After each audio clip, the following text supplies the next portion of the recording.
Welcome to Open Betas, a podcast about the life of games and the game of life. I am Welcome. Regal. I'm Swimfan. We are your hosts for this now fully branded, logoed, marketed, uploaded somewhat podcast. Yeah, we got a pro logo.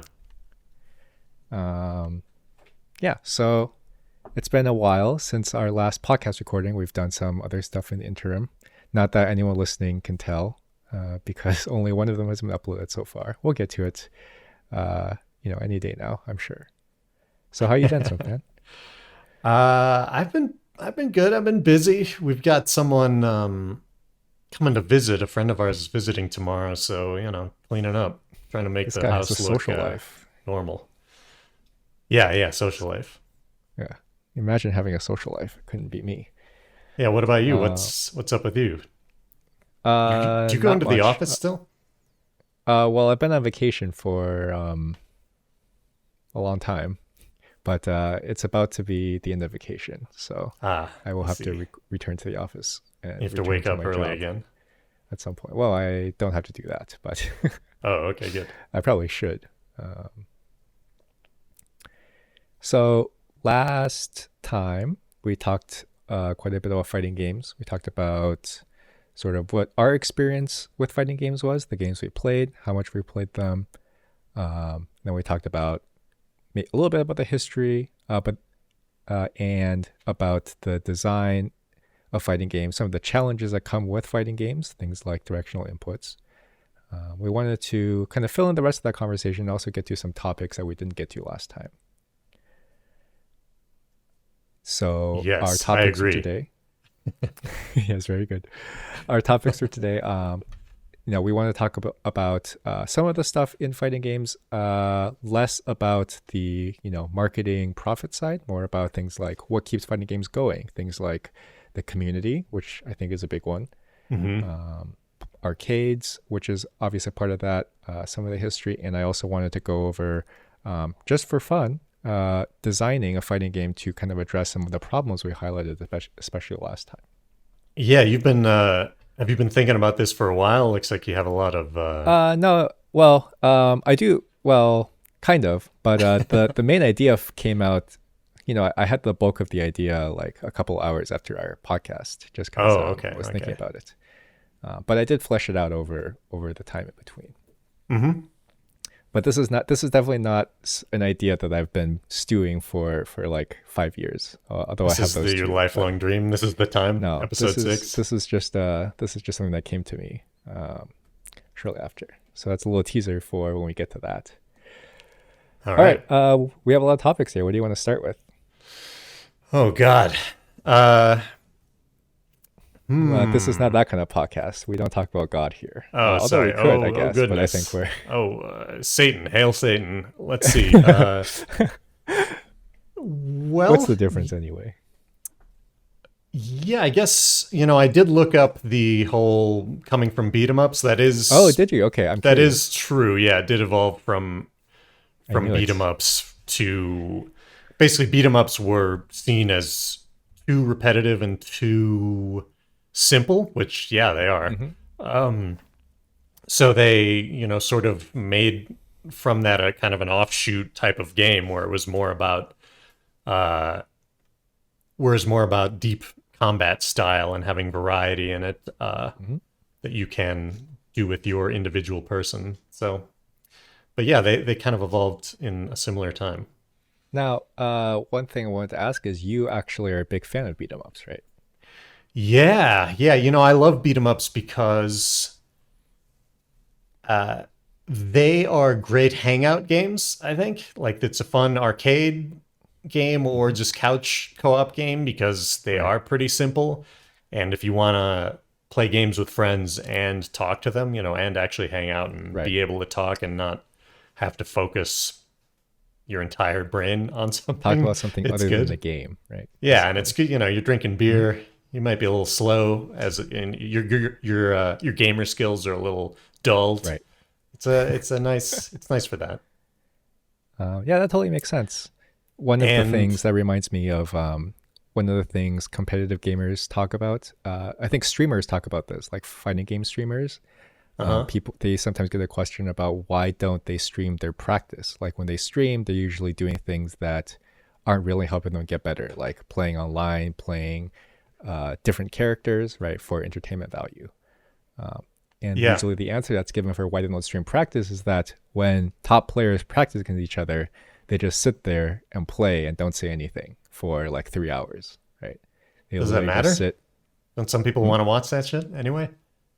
They would, but it's not a good way. Like empirically speaking, it's not a good way to grow your stream, right? Like if you're like you can do that, and people do that, but for someone that's focused on trying to grow their stream and Hmm. actually use streaming as a source of income and things like that, it's not necessarily good because you don't like you want to make your streams count. I guess is the attitude people that do that take, right?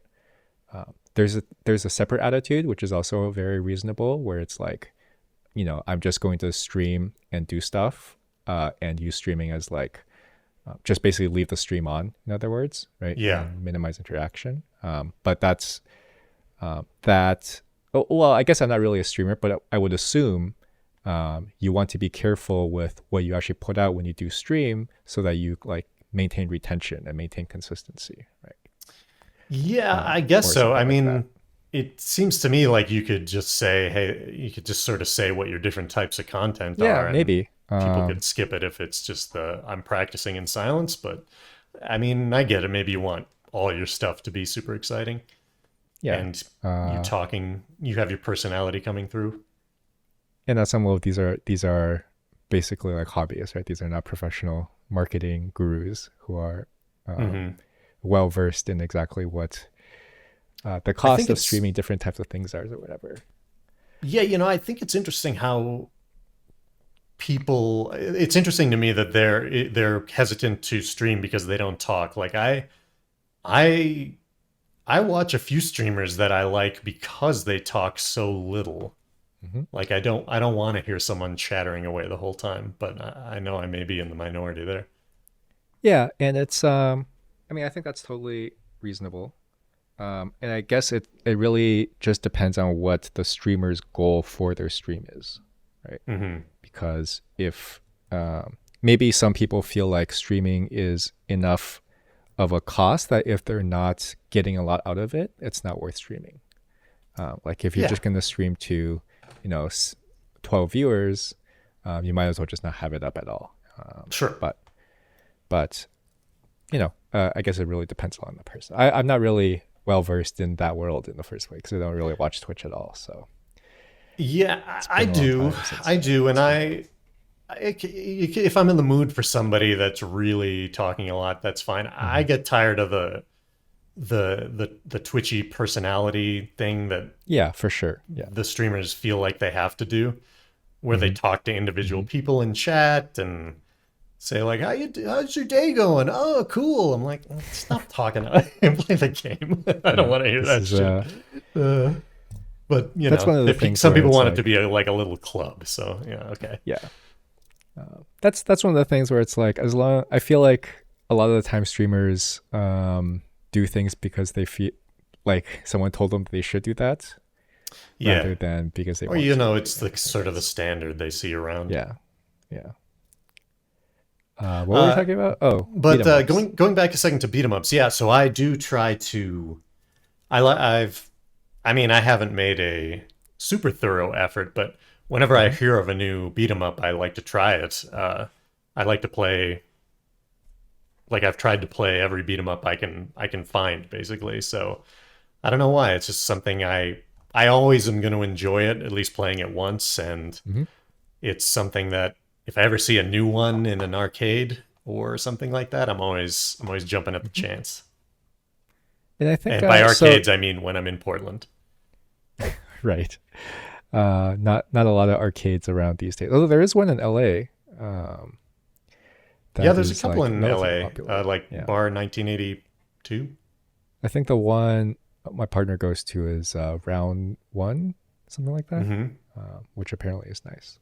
Oh, I can't remember which one that is. I can't either because I've never been there, but one day I will go. Maybe they have rhythm games, which are usually what I like to play at arcades, at least Oh when I yeah, was in that's Japan. fun. Those are good for arcades, Hmm. that kind of game. I Oh, was gonna this say something. place. Yeah, I have been here. Oh, Oh, interesting. have you? Okay, nice.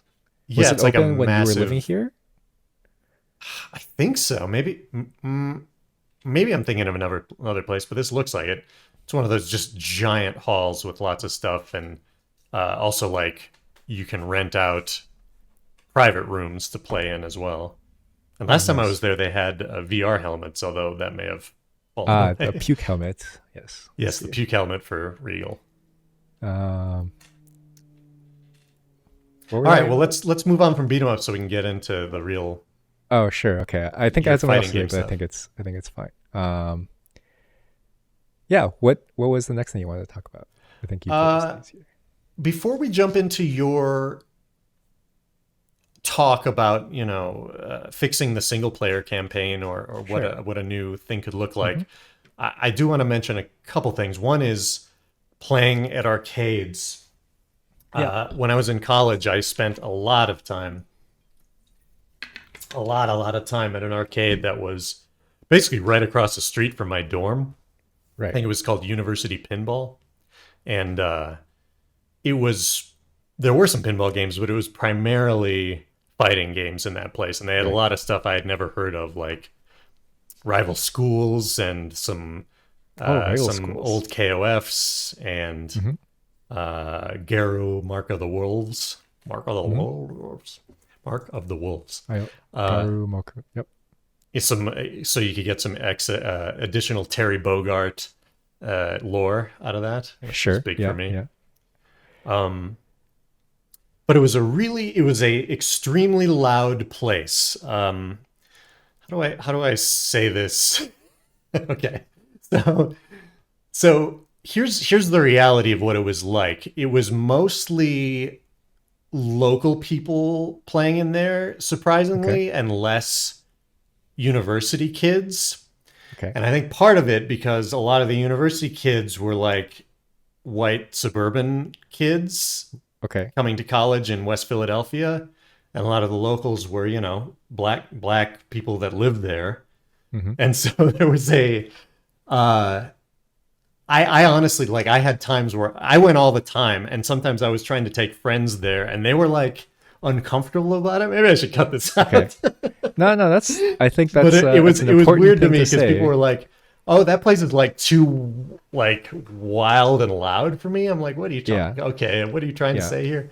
Anyway, Yeah. uh, No, I think this but is important. This is but um, but the people there, as opposed to like the your average university student, were big on like smack talk and like mhm. really having a very having a very vibrant like back and forth while Mhm. you're talking, like, oh shit, you hit me with that. Oh, you didn't. You don't you dare hit me with that. I'm gonna fucking like I'm gonna come Uh-huh. back Uh-huh. with this. And also there was this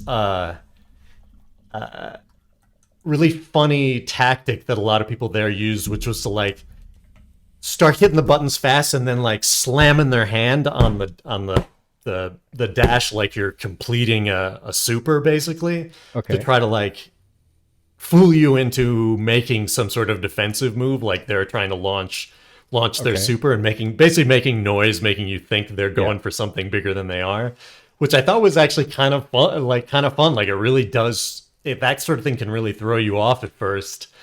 And like they'll call out, your opponent may call out, like if you're doing something cheap, or as you might say, dishonorable, uh, to sort of just get in your head that, oh, should I Hmm. not be doing this? Is this like a shitty way to play?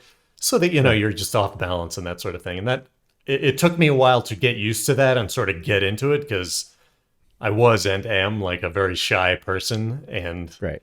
sort of getting into that and talking back rather than just being like a silent partner. Well, it took me a while, but it became a lot of fun, and playing at the arcades became like a very. I mean, that was my competitive scene. This was before online fighting games Right. were very well done, if they're even well done now. Uh, so I kind of, at least in college, I spent a lot of time in that sort of environment for fighting games and bringing it home and playing with friends. I was a lot more aggressive in smack talk in the Right. future, and it some people don't like that. Yeah, Some people are okay for with sure. it, and it's just part of the game. And some people are like, you can't, like, don't, you got to shut up, like you can't keep doing that. So it's a definitely a different way to play. I don't know if you've ever run into that sort of thing. I haven't, just because I don't. Although, so I've never. I mean, arcades didn't really exist at any point in my life that I could go Yeah, to. yeah, I was at Um, the end of it. so I the closest experience I have to that was like LAN parties Hmm. in high school. I went to a couple in college, but they were very lame, so I stopped Oh going. no, lame college. Um, yeah. Well, uh, I guess there's not. I guess it's hard to exactly say why. I mean, I didn't go to enough. Maybe I could have found something different. But Hmm. colleges was pretty awkward. Whereas in high school, yeah, people were aggressive. We were playing. We were at this LAN party. I think most people were playing like either Counter Strike or something. We were playing Hmm. Dota One, and we could only find like a couple people that wanted to play at the LAN party. But we all got together. We were playing like 2v2 basically, which is not a real, not real, but It's what you had. it was fun. We would like just play, scream at each other, yell at each other. It was a great time. Um, Yeah, so I think the that screaming is can be definitely very fun. fun. That's part. It can be part of the fun. Yeah, and And it's important to have an environment again where that's sort of not like you don't have to feel weird about it, right? Because at the LAN party, everybody is screaming in that specific area, at least, right? right. Whereas it's a little different if you're at home and you're with specific people. Yeah, you This is know. what Uh huh. this brings up interesting idea, which is like there's sort of two ways to make uh, or like the way you behave when it comes to that kind of thing is influenced by two factors, right? Like when you're with one other person or like a few other people, um, you're you know you have to try. Well, you don't have to, but usually it's best to try to find sort of a pattern of behavior that suits both of you, right? So if one person is really Hmm. really against for example, smack talk or talking loudly or things like that, then usually if you want to continue being that person's friend, um, you need to kind of meet towards their end of the spectrum, right? Yeah, Um, they're not gonna love it when you're on the shutting other them hand, down. yeah, on the other hand, if that person goes to the arcade, they there's like an established environment and culture there such that that person's preferences no longer matter, right?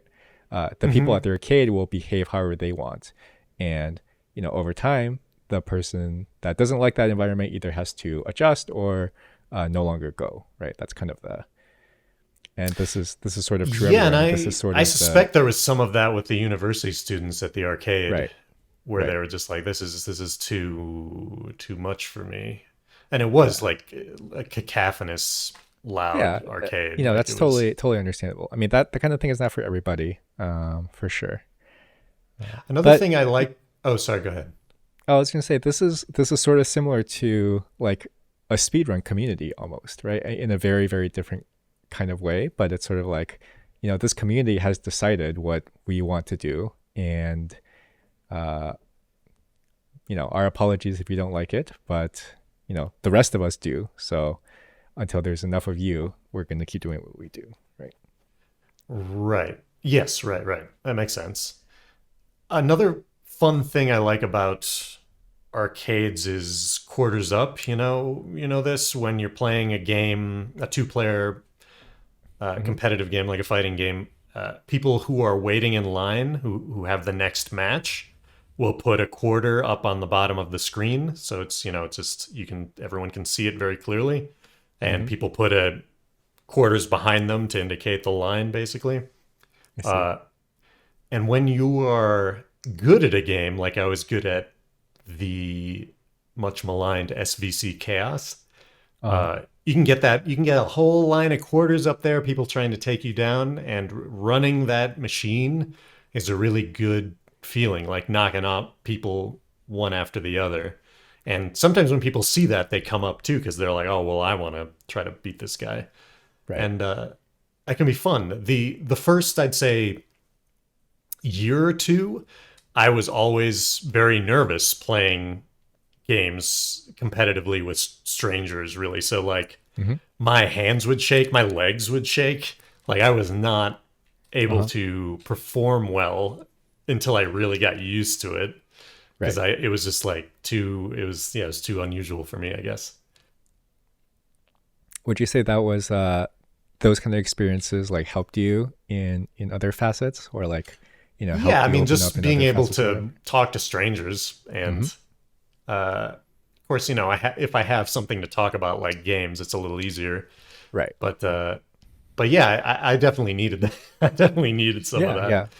I agree. Yeah. That's those kind of experiences really, especially if they last over a long time, they're one of the best ways to like effect change in your life, right? Like putting yourself in an environment outside your Yeah, comfort zone where you kind of grow into something. that's how you grow, they say. As a whole, I mean, this kind of dovetails into the talk about the fighting community. Like usually one of the main things is that the fighting community is considered to be super strong, right? So for example, like for Smash, like Smash has I wouldn't necessarily thriving, but a very, very functional competitive scene despite decades of effort to basically shut it down, right? Through legal action. And at the very minimum, they've received no support from anyone other Oh, than right, the themselves. Smash guys. Yes, yes, yes. Yeah. Um, and so I think that's a shining example, but other competitive scenes, like for example, if you're familiar with Team Spooky or Spooky, who is a tournament organizer, streamer in the fighting game scene in New York. No, I don't think so. Like he got his start. Yeah, he got his start basically running Melty Blood tournaments off a laptop in like a park in New York, right? And Oh, people would kind wow. of like gather around doing that around the laptop. Um, Okay. and so that, yeah, your story, and I'm sure there's many stories like this from that era, really reminds me of that, right? So for me, that's not something that the competitive PC gaming world ever experienced, right? Like for example, I got into competitive games from Brood War, StarCraft Brood War, Hmm. and that basically existed first in Korea, again out of a sense of community, right, from the PC cafe culture, I would assume, into tournaments that, but the Western scene kind of just followed the Korean scene. Like the Western scene only existed, I mean, it existed beforehand, but largely existed or continued to exist because it was doing so well in Korea that, um, you could kind of point to that as an example of uh, where you could go, right? Right, And in fact, many. and others basically they were sort of following the model of what Korea was doing or trying Right, to. exactly. Or trying to, yeah. I mean, for in I Brood mean, War you for a long can't with the time, PC cafes as easily. yeah, but yeah, it's not the same, right? Because you don't have the PC cafe, you don't have the dense urban density that Korea does to sort of Hmm. Hmm. gather enough people in one place, right? It was much more spread out. There was definitely a But push in the 2000s, in the at least the cities I lived in, that to do to make PC cafes. Like there was mhm, a push to try to make it a thing in the U.S. But I think, like you say, it's because of the population density helps a lot. yeah, I have a lot Being of in really in the complaints about city. the U.S. related to this issue. Oh, okay. Uh, I just think it's too hard to get. It's too much work to get anywhere in the U.S. You mean This, driving places? yeah. Well, first of all, there is no alternative to driving in everywhere except like two places, right? Yeah, not great public transit. No. And driving takes a long time. I mean, driving. If you've never lived, have you ever lived anywhere where you don't have to drive? Um, Where you like I, really don't I have to drive? I didn't drive when I was in college in Philadelphia, but that was also just because I was Right, in but you college. didn't like go anywhere, right? Like in No, in not without places a with, car. yeah, in places with like very functional public transit, like I had this when I lived in Shanghai.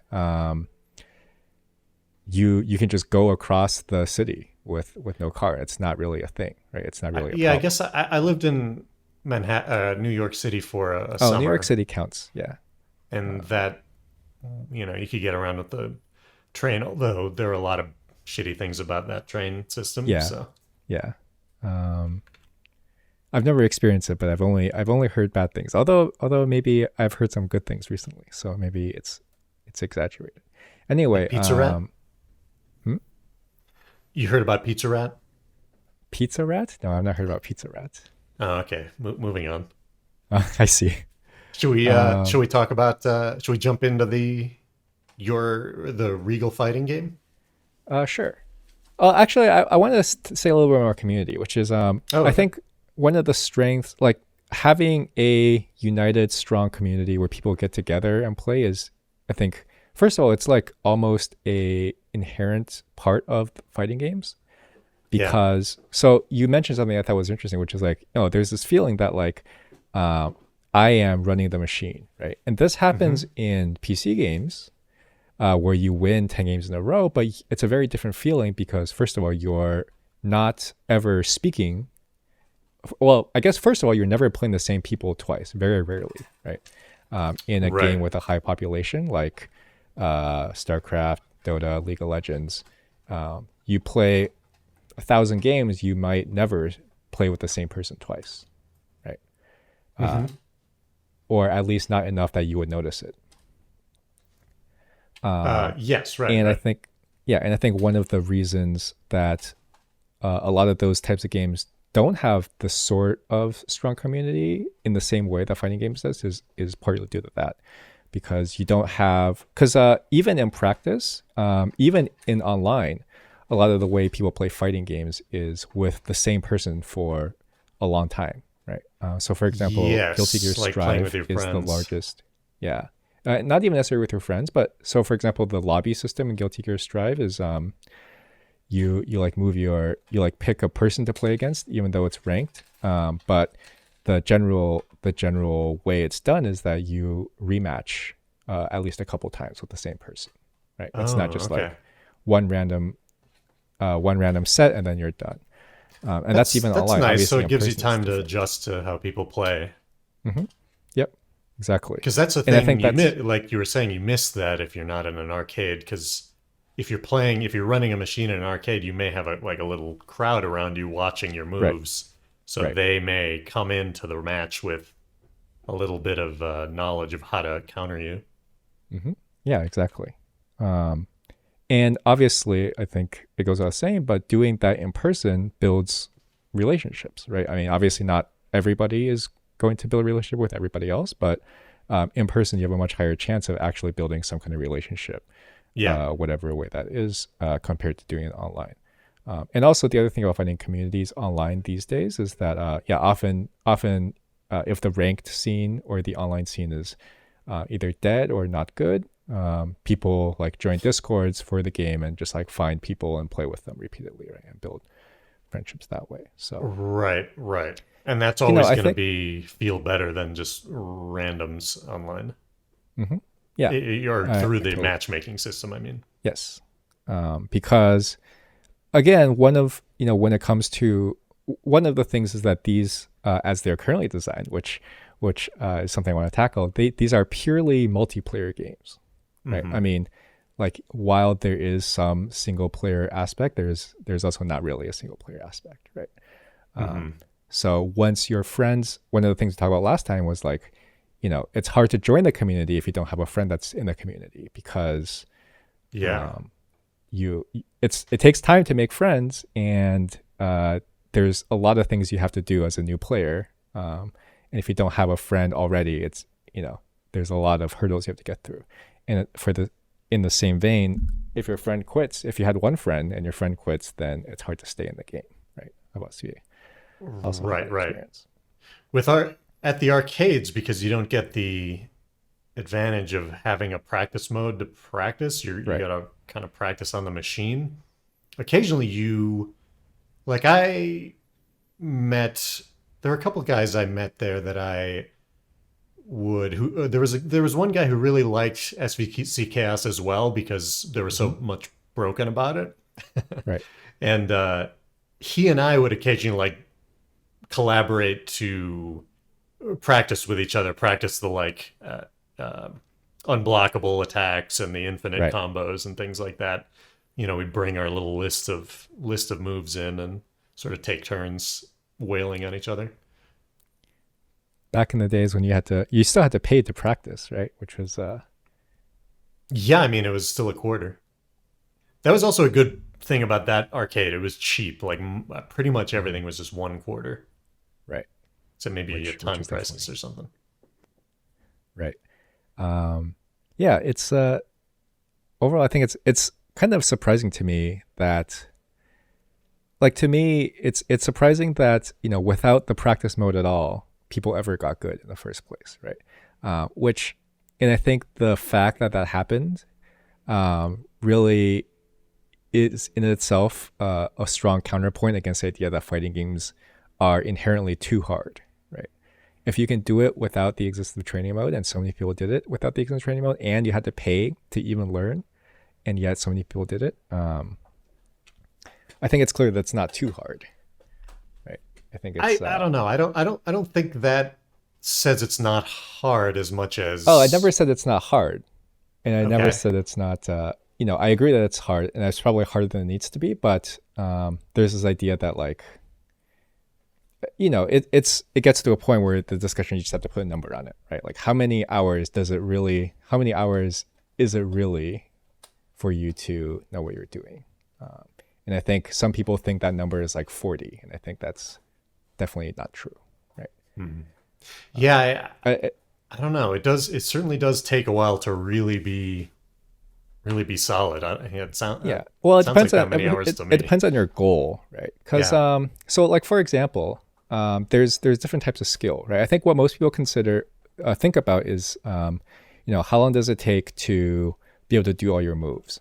But for example, if you have a really good player, like a top player, against Hmm. a low level, low intermediate, or low level player, the top player can beat you pretty easily by just doing normals, Hmm. right? Hmm. Because they understand a lot, about the game, about the fundamentals, about what is good and bad to do in certain situations. They don't have to do all the fancy stuff to beat you, right?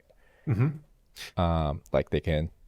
It's very common to just like if you meet my roommate who was much better than me did this, right? Like he would just whiff punish me. Like he wouldn't even attack. He would just wait until I whiff something, and then he would just whiff punish me, and that's all he would do, and I would lose, right? Good to teach you not Uh, to be. Yeah, exactly. And that's the kind of thing I mean, right? Like uh, that level is actually a lot harder to get to than the level where you learn all your moves and learn combos, right? Um, Yeah, I.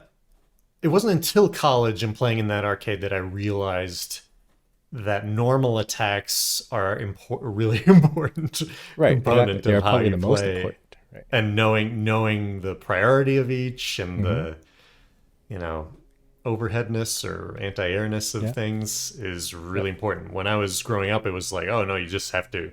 Basically, you should always be using a super move or a special yeah. move, rather. That's very normal experience people have.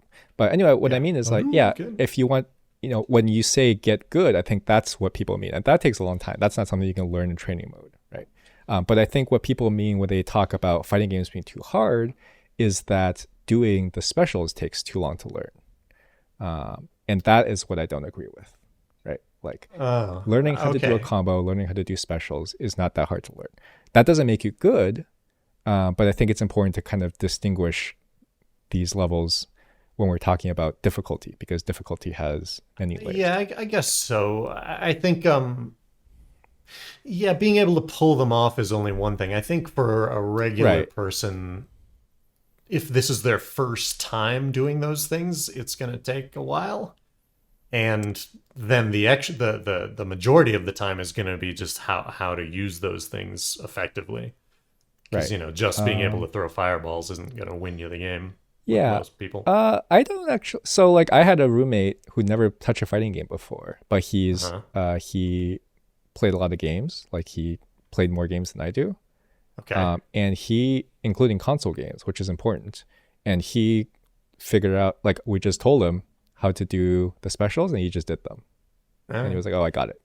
Right. Yeah. So depending on level, there's a lot that goes into it, but basically, I think basically what I'm saying is, like, the difficulty, the actual difficulty of doing the specials, I think is overblown. Okay. That doesn't make you good, though, right? No, Is the no, important part. that's just a step. That's only the tip of the iceberg. What as if you listen to our last episode, though, what I very much harped upon, rather than it being hard, I think they're very unintuitive. In fact, they're like completely unintuitive, which I think is the problem, right? Right. We talked about that, yeah. How it doesn't Which is necessarily the motions you make don't necessarily have anything to right. do with what the There's no connection. So to rehash kind of the point we made last time is if you compare a fighting game to Smash controls, right, where you have a special button. yeah. If you, let's say you're a viewer and you want to pick up the game, right? You watch Ryu through a fireball, and you're like, oh, what button? And you don't read anything online. You read any guides. You just open the game and you're like, what button do I use to throw a fireball? And you press every attack button that's available to you, and you become very Failure. confused, right? It's like, okay, how do I throw a fireball? There's no way. There's like almost no way you can figure it out unless you look at the manual or someone tells you, right? It's just different than most games, right? That Right. sort of Like, way how of would doing you things. ever figure out, you can press every button, you can even press every combination of buttons, and you still wouldn't get any closer to it, right? If you Yeah, compare some that to rhythm game Smash, shit. you watch someone play Smash and they play, what's a good example? Let's say they play Mario, right? Uh-huh. You see Mario throw a fireball, you press every button, it's like, oh, the B button throws a fireball. Okay. And you think about what else you saw. Well, I saw Mario do a move where he jumps up and does an uppercut into the air, right? Well, if you can connect the idea that, the B button does a fireball, you're like, oh, maybe the B button is a special button. And then you're like, okay, well, the uppercut goes up. So you press up and the B button. Obviously, there's some layers there. It depends on your experience with games, but you Right. can use the directional aspect to connect the special move with what you expect to happen, right? Basically. And it's the same for example, the air attacks are all the same. Like, you want an attack that goes up, you press up and A, or tilt the stick up and press A. That's an attack that goes up. Yeah, we covered this pretty thoroughly in the Yeah, last one. that's mostly the reiteration. So I want to talk about this idea that fighting games do not have single player content, which is true. I think this is true, and I think this is not a killer for the. I mean, fighting games are doing fine. I don't think they're doing amazing, but Yeah, they're obviously doing fine. they've certainly never been top of the pile or even close to top Not of the since like pile when it Street Fighter comes. 2, right? And that was a revelation. And Smash is Yeah, I guess in Smash many is ways, pretty big too, huh? but again, that's sort of different, right? Because Smash, while people don't play it for the single player content, it does try very hard to have single player content. Yeah, it does some fun stuff. I would play this. I played the single player stuff on in those. Yeah, me too, me too. Break the targets and all that crap. So yeah, of course. There's also, yeah. Well, there's a lot, but I guess I don't know enough, and it's probably not worth going into exactly what there is anyway. So personally, so this is what I want to focus on is what kind of fighting game would I make? Just spitballing, right? So one of the things I would say is this sort of standard, deep, compelling, pure competitive fighting game. Tekken 7 or any Tekken, Tekken, Street Fighter, Blaze Blue, Guilty Gear. These are sort of games that are meant to be played competitively that focus on this idea of making a compelling competitive experience, right? I like these games. I don't need to make one.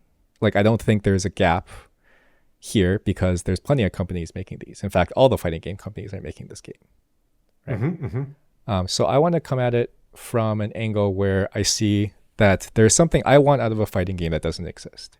And what that is a game that has real compelling single player content. So in fighting games, in modern fighting games, for the most part, the only single player content that exists is a story mode.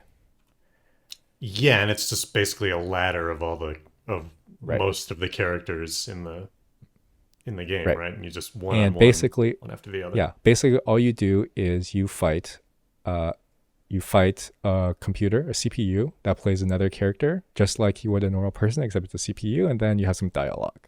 Yeah, and you learn all the wrong things because you're playing AI. Right. So well, I maybe think not it's all. I'm exaggerating, but there's a lot of yeah. No, I think it's fair. But I think I don't have to explain why this is not what anyone would call compelling single player content, right? Like, this is just the worst version of what you do playing another person, and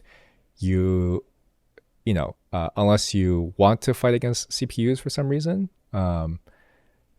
there's really nothing to be gained by playing this unless you want to play the story mode, right? Yeah, Unless there's you some wanna fun to be learn had the there, story. but if you're playing single player in an arcade, you're just waiting for someone to play somebody. Right, exactly. So I think this is where I would start. So, for example, Hearthstone, I think you are familiar with, right? The Blizzard digital card game. A lot of people play Hearthstone just for the single player content. That's great. And I think that's an important thing to think about. That's very surprising if you think about it, because that's not true of if you were to base it off of existing card games. That's not what most people play existing card games for. Like, card games you would expect you play with your friends, or you play online, you play competitively. There's no single player content in card games, but Hearthstone I think has done a great job of making really compelling, really interesting single player content. Yeah. It definitely is. It's compelling in a way that also, well, I haven't played enough to say this, so maybe you can tell me. The single player content is compelling enough that you would end up spending on more cards just for single player? You'd buy packs? I don't know, because I mean, if some but people only maybe. play for that. Yeah. But yeah, maybe it's definitely possible. So I think one of the things that single player really allows you to do in Hearthstone is that you can do broken stuff that is too broken for multiplayer, right? Okay. Hearthstone fundamentally made I think what was a great design decision, which is they're going to add a lot of RNG and a lot of broken stuff to the game, and accept that, like, make that a core point and say, well, if you want a very high skill correlation game where the better player always wins, then this is not the game for you. And that allows them to sort of that gives them systems where they can expand upon that in the actual game, or the single player content, to make even more broken stuff, right? And you're saying it's stuff that they don't allow in multiplayer, but it's just sort of pushing different so for ideas example, it's further? things like I haven't played in a long time, like many years, but one of the early single player experiences they had was like a Slay the Spire style deck building thing, where you could like upgrade your cards. So you had the cards that you had in multiplayer, but then you could upgrade them and make them even better, right? Oh. And by the end, you could do some really broken stuff, like take infinite turns or things of that nature, right? And that's really Okay, fun that's cool. because What was that? What was that mode called? Do you remember?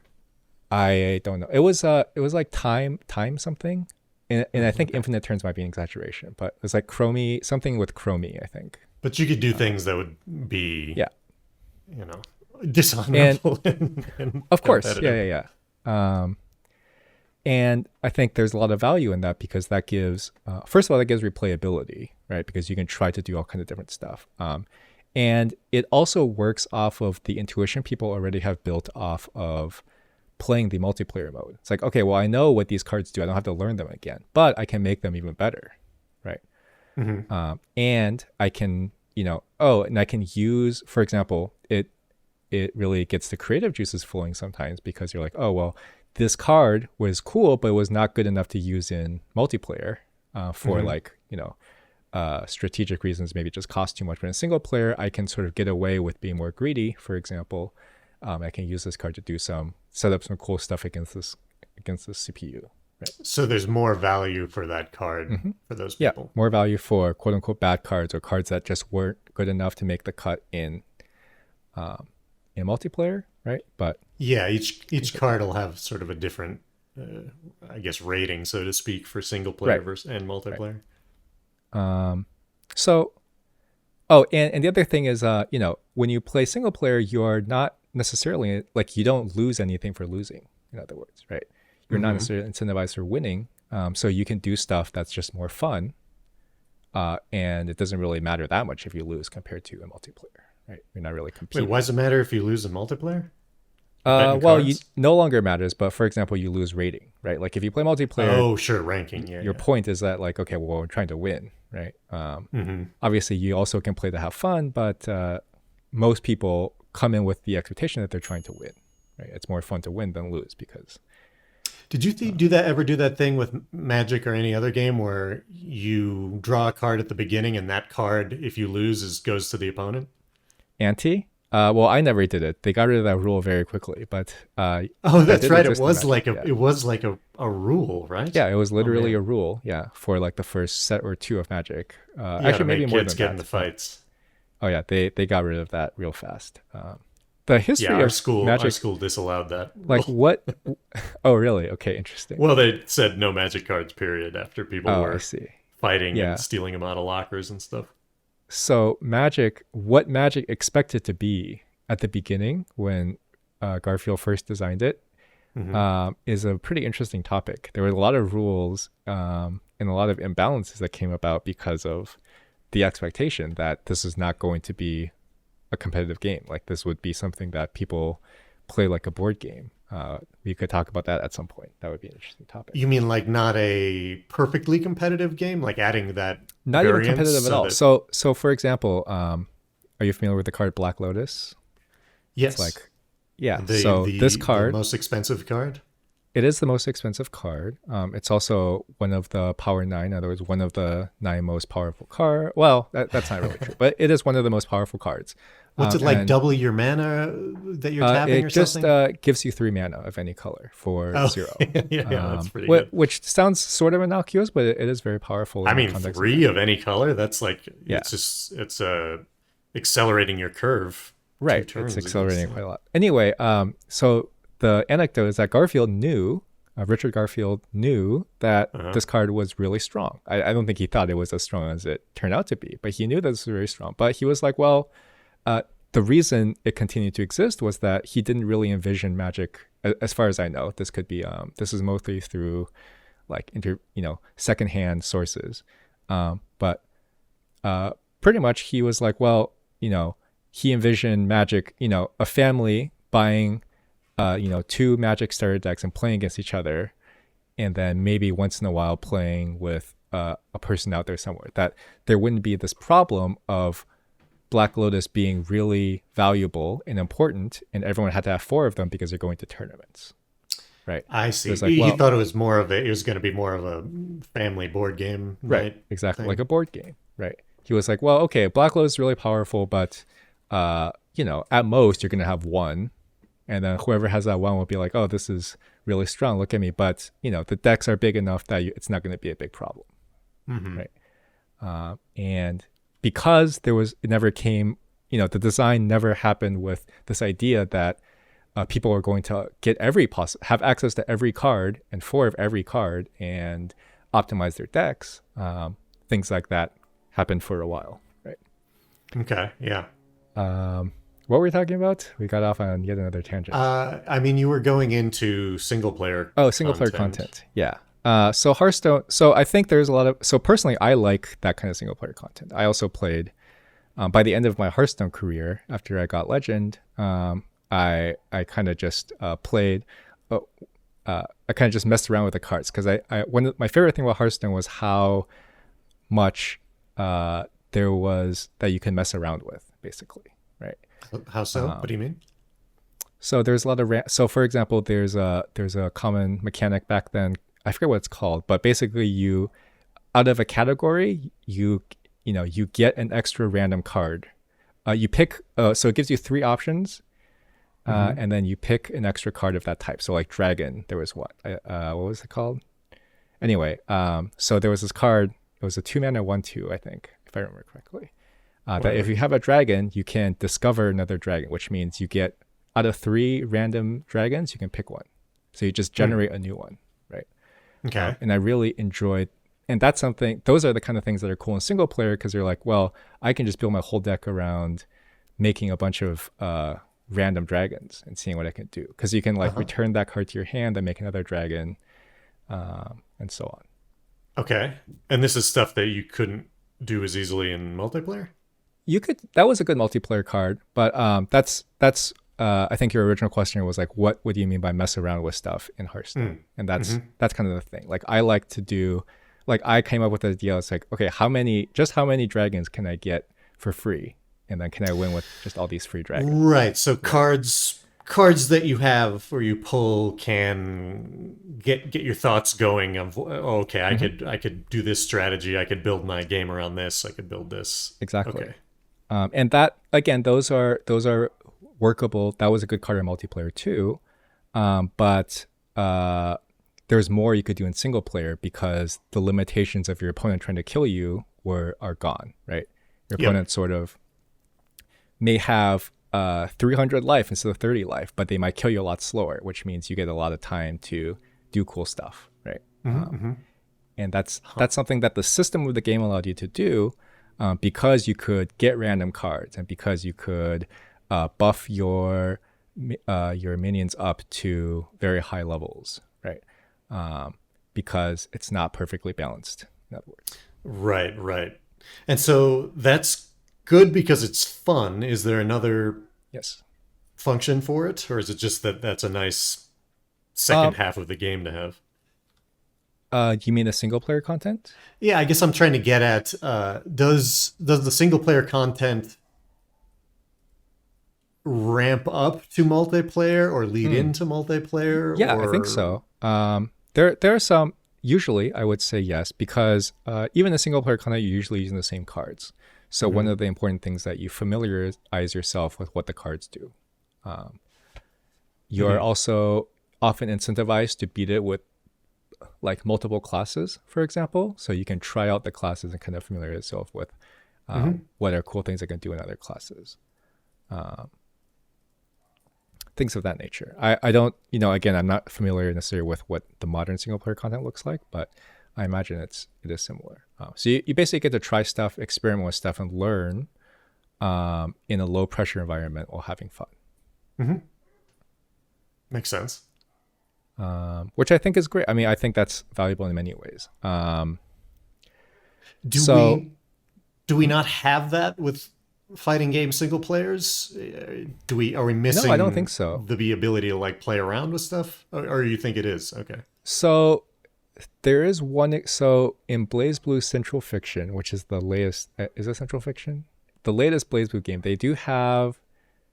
Well, actually, I can give a better example. So Smash Ultimate has a system where you can like upgrade your moves. Oh. Right. In single player only. Like in single player, you can have your moves do a bunch more stuff. BlazBlue Central Fiction has something kind of similar where it has like a dungeon mode where you can like, again, upgrade your moves and give them certain properties. But I think this idea has a lot of problems because it actually teaches you the wrong things, right? It does teach you, it doesn't teach you really how to be competitive with those things necessarily. Because it makes, like, unlike in card games and fighting games, it's pretty dangerous to teach someone that a move is much stronger than it actually is, because that kind of ruins your expectation when you get into multiplayer, right? Yeah, that'll stick with you. Things don't work the way you do. Now, I don't think that's something that's impossible to overcome. But at the same time, I think that kind of thing actually, unlike in Hearthstone, where playing multiplayer pushes, helps you in single player, playing multiplayer pushes you away from doing that kind of content in single player, because you're like, well, why do I want to mess up my muscle memory, right? Like I need Yeah, and to. I mean, we touched on it before, but even just playing single player content against a computer versus a Yeah. human Hmm. is is just going to be different, and you start to learn. I think you start to learn the wrong thing. Yep. You learn how to cheese the computer, and Right. that is Yeah. not going to work on humans for the most part. And I don't think I think it's more positive than negative, right? I think if you just do that, you will slowly get better. I don't think it will Yeah, you'll hurt you still in the long be run. using all the moves you'll use in Right. multiplayer. So, Right.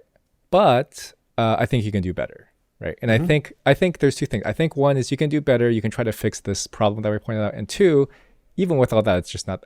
I think, and I think most people think, it's just not that fun, mm. right? Yeah, I mean Like, the fun of the game is fighting other people right. for the most And part. fighting a computer just in many ways just does not really. Doesn't feel as good. Right. Although, Exactly. man, when I beat Street Fighter 2 computers on the SNES, like it felt like a big accomplishment to me at the time. Oh yeah, for sure, for sure. And I think that's where you pointed out one thing, which I guess we didn't touch on entirely in Hearthstone, which is this, the game system itself. Having the ability, having so much RNG, having the ability to make random cards, having the ability to buff your creatures up to as big as you can. Go ahead and Mm-hmm. make your creature as big as you want it to be. Not having those limiters in place, which often makes multiplayer more random, more frustrating for highly competitive people.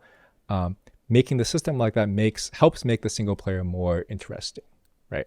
Mm-hmm. Because now the single player is not totally different. Now, so for example, you could just remove all the RNG from multiplayer and just make a separate set of cards for single player. That's like, this is where all the RNG is. But again, that gets to more where the fighting game current single player is, where it's like the single player and the multiplayer are totally different paradigms, right? I think one of the really fun things about Hearthstone single player is that like it's not that different in single player and multiplayer. The cards largely do the same thing. They get stronger and better, but the same things you can do in multiplayer you can do in single player, and they're fun because they sort of take the kind of crazy single player elements and also put them in multiplayer, if that makes sense. Uh, I'm not sure I'm following. So it doesn't. How is that different from fighting games? Like, So don't you yeah, use so all in the fighting same games moves and things you in single do, player that you use in multiplayer? but you can't. So one of the things is like you can't, you because you're still fighting a CPU that's just one other character and the numbers are largely the same. You can't really make that many broken. You can't make your moves that broken, right? So in Hearthstone, you can change, this exists with like boss battles and stuff, but um, you can make a 999 creature or whatever, or I guess it's 9999 is the largest, Mm-hmm. right? And you can be like, oh, look at this really huge thing I did, and then you kill your CPU opponent with that. It's hard to do that in a fighting game because you're like, well, I can't just make your punch do 10 times the damage that it normally does. Then you'll Mm-hmm. just kill the CPU and then it'll be over, right? Mm-hmm. But I mean, Um, you could upgrade things like that a little bit, right? you could a little bit, but I guess what my intuition says is that you can't. It's hard to get to a point where you can upgrade it enough that it's really under the current paradigm. You can upgrade it enough that it's both really fun and still fair, right? Okay. I think you would have to approach, and we'll talk about this. I think you have to approach what you do in single player differently, as in it can't just be you're fighting one other character that's another character from the cast with the All occasional right. boss battle. Right. Well, let's get into it then. Okay. What's better about Regal Fighter Let's 2? see. Uh, we got off on a tangent, so I need to catch up on where we are here. No, I think this Oh, is sorry. good. So, oh, okay. So I think that actually covers the why, which is why does the single player not feel as good? Because at the end of the day, you are still just fighting one other character that happens to be a CPU on the screen. And I think that Mm-hmm. is something that's easy to change. And I think making that flexibility, making that change will make it a lot better. So in Smash, I don't know if you ever played the single player in the story mode, adventure Oh mode yes. in any of the Oh Smash yes. games, but you fight Master Hand, right? Yeah. Master Hand is very, and that's not something like that kind of fight is not something that's ever happened, I think, or it's at least not something that's common at all that I can think of. The boss fights that I know of in fighting games are very different. But Yeah, that it's kind of like fight, a hit sponge. It's like a he's like a super hit point guy. yeah, right. So that's kind of what I mean. Like Master Hand can't be a normal character, right? That would be very broken. But by fighting Right. Master Hand, and when you fight Master Hand, a lot of things change because your priorities change, right? Things that are good against normal characters on a stage no longer matter. Right. Everything's out the window basically. Right. So that's kind of what I want to think about, which is okay. We need to make it You so want to that make you're a not master just hand? always. Well, that's part of it, sure. I think that could totally work. But basically, you Well, need to and they make it so also that you're not. have Smash also has the I mentioned it before, but like the break the target Yep. side games or inner rim Yep. games are designed around getting you to use all your different moves, right? Yes. So I think Specific to your character. Smash as an example is very different in that the single player content is has great variety, right? And does kind of let you think about what you do in a different way. I think it can be even better though, because the thing about Smash is at the end of the day, you're still just your character isn't changing, which is a good thing in some ways, because again that helps you not build up bad muscle memory, right? Hmm. But I think if you change it even more, you can come up with a system where both of those things can exist. Okay. But yeah, I think that's kind of the focus for the single player. So the single player content, I think can take two aspects. One is, what if instead of starting with your fully formed character, Hmm. you build up a character over time? Well, there's a lot Hmm. of problems with that. Some of them we just talked about, but I think there's a way for it to work. And two, make it so that most of what you're doing is not fighting a single other character. That's just another character from the cast, as if you were in multiplayer. Hmm. Okay. Okay, so how does that work? So okay, so first thing is a very similar idea to Hearthstone, which is, like I said, I am a big fan of standard, honorable, pure competitive experiences, Tekken, Street Fighter, Smash, whatever, right? Hmm. However, I don't think you have to start. I don't think you need to start with that in mind and limit yourself to make sure that's preserved to get a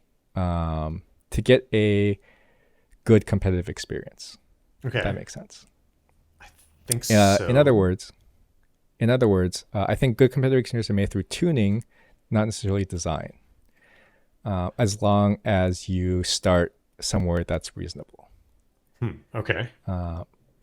In other You words, tuning because it's about balance. yeah. So you, for example, you wanted to have some level of balance, right? Hmm.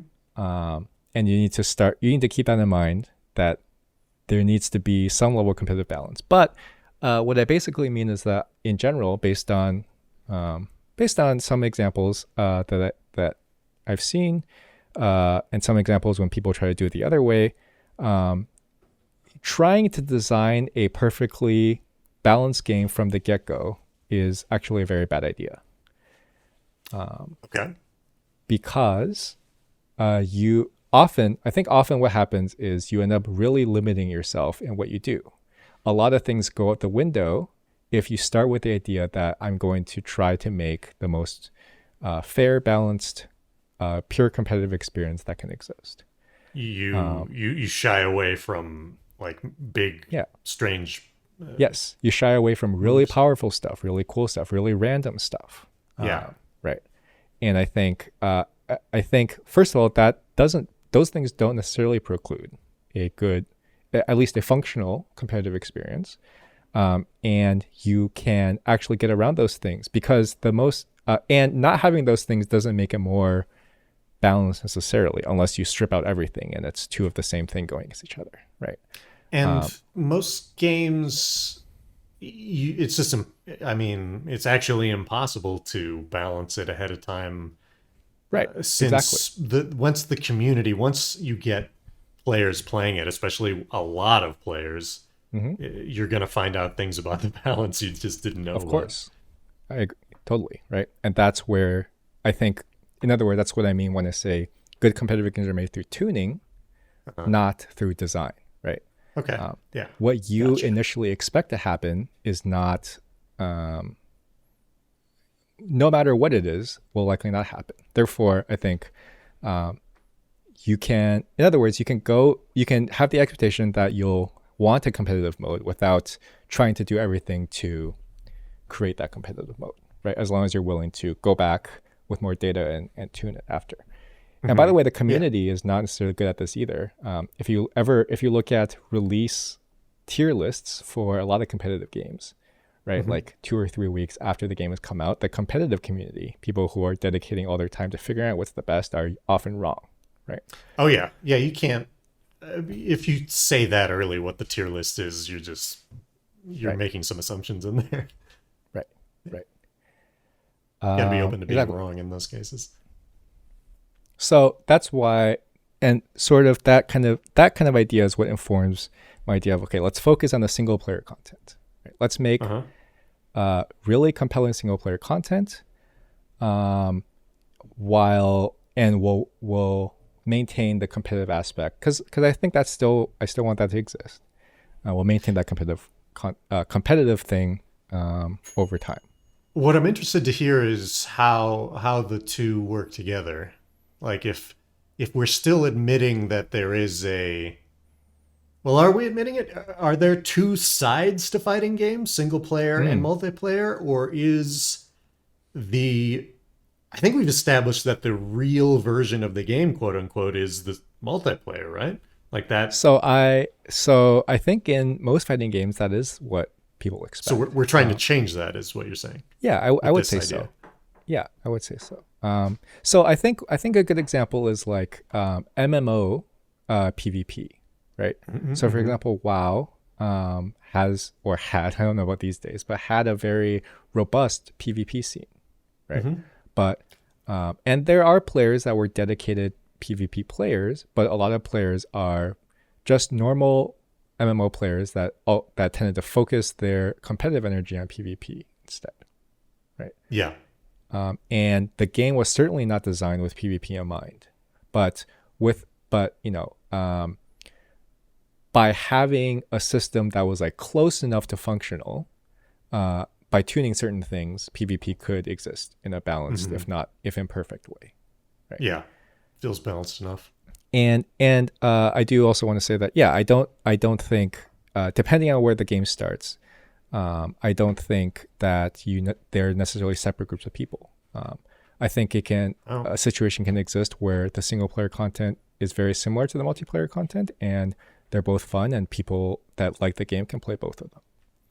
Yeah, this was I won't go off on too much of a tangent, but this was a constant discussion with the Call of Duty franchise as well. Like, Mm, is our game the campaign? Is our game the right. multiplayer? Is our game the co-op stuff we've been adding? Hmm. And they go back and forth between single player being a ramp to multiplayer, uh, and it just being its own thing. Like Right. we're we're going to be okay with the fact that some people will play one and some people will play the other.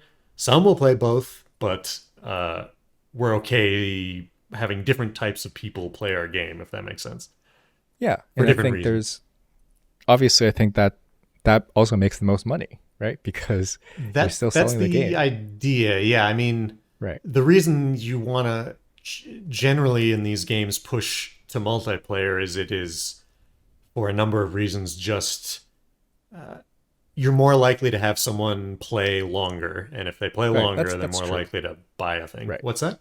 Right. No, I was just agreeing with you. Yeah, that's totally Oh, true. okay. Yeah, but I think well, yeah, I guess I don't actually have much to add. I was going to add something, but I realized I said it already. So All right. I think that's totally reasonable. But yeah, I think as long as you're clear about uh, accept which of those goals that you're focusing on. But basically, what I'm doing is you take the existing fighting game paradigm, and I say, okay, Hmm. we don't have to focus as much on multiplayer. We are going to create a system where players that just want a single player experience can also enjoy the game in a very similar and compelling way to how the multiplayer players enjoy the game, right? Okay. Um, Yeah, actually, now and while you're saying this, I'm like, oh, yeah, that might make me more interested in playing fighting games right, again. right. Same, me too, right? Me too. Because even though I consider myself like fairly competitive and I enjoy fighting other people, like a lot of times it just stops being that fun, right? For a number of reasons. And there's And you have to part of it is pick which games you're gonna do that on too, in a right, way. Like exactly, you right, can't just say I'm gonna be good at all fighting games, but you could say I'm gonna play all the single player campaigns of the fighting right, games. right.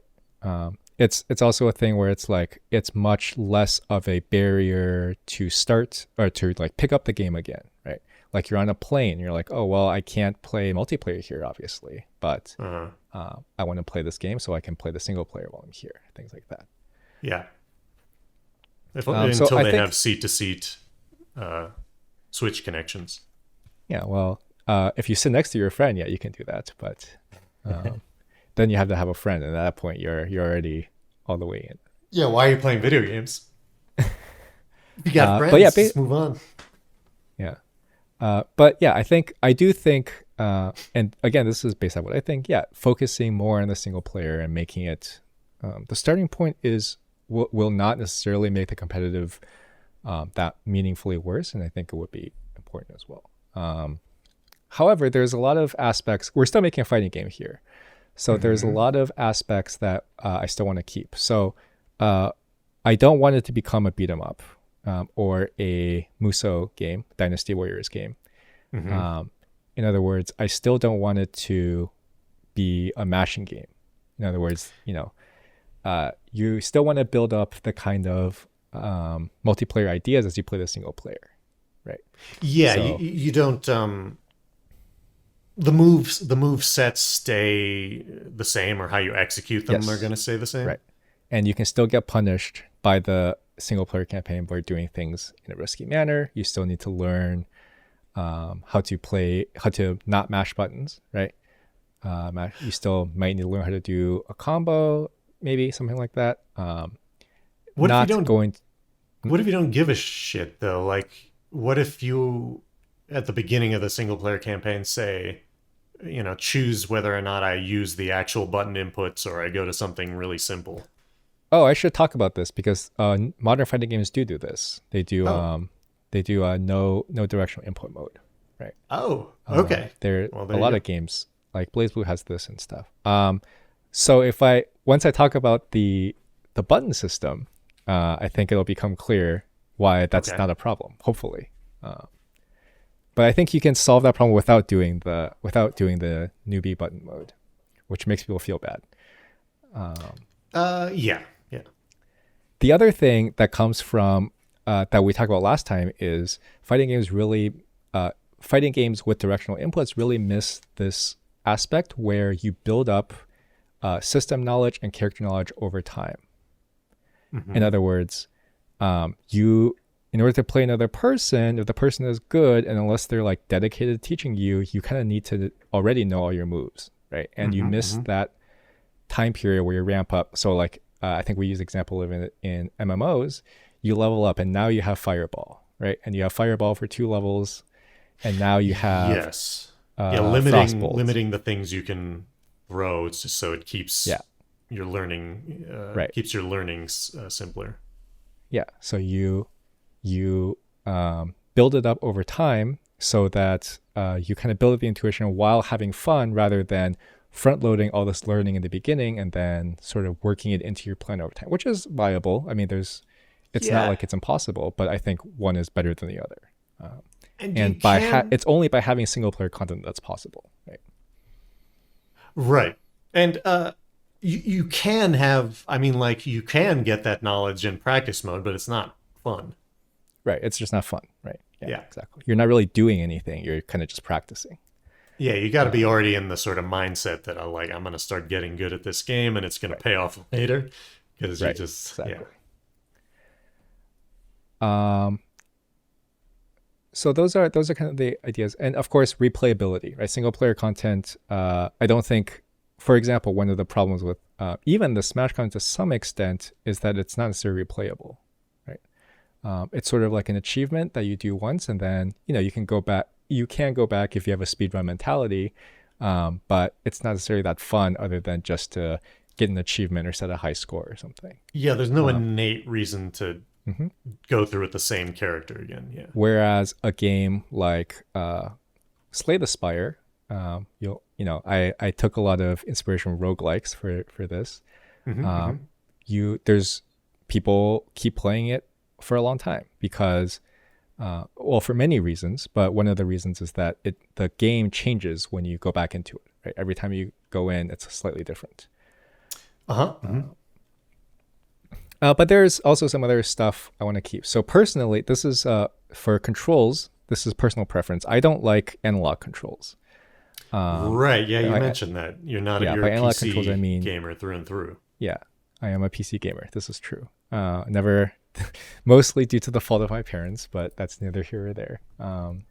So That's good. That's good. I don't like tilt attacks. I don't like pressing a button softly to get a short hop and pressing it hard to get a full hop. I would rather have discrete controls. And I think the button layout will reflect that. And I like discrete movement as opposed to analog movement. So like there's no move at 40% speed by tilting your stick this way and then run by tilting it all the way. Hmm.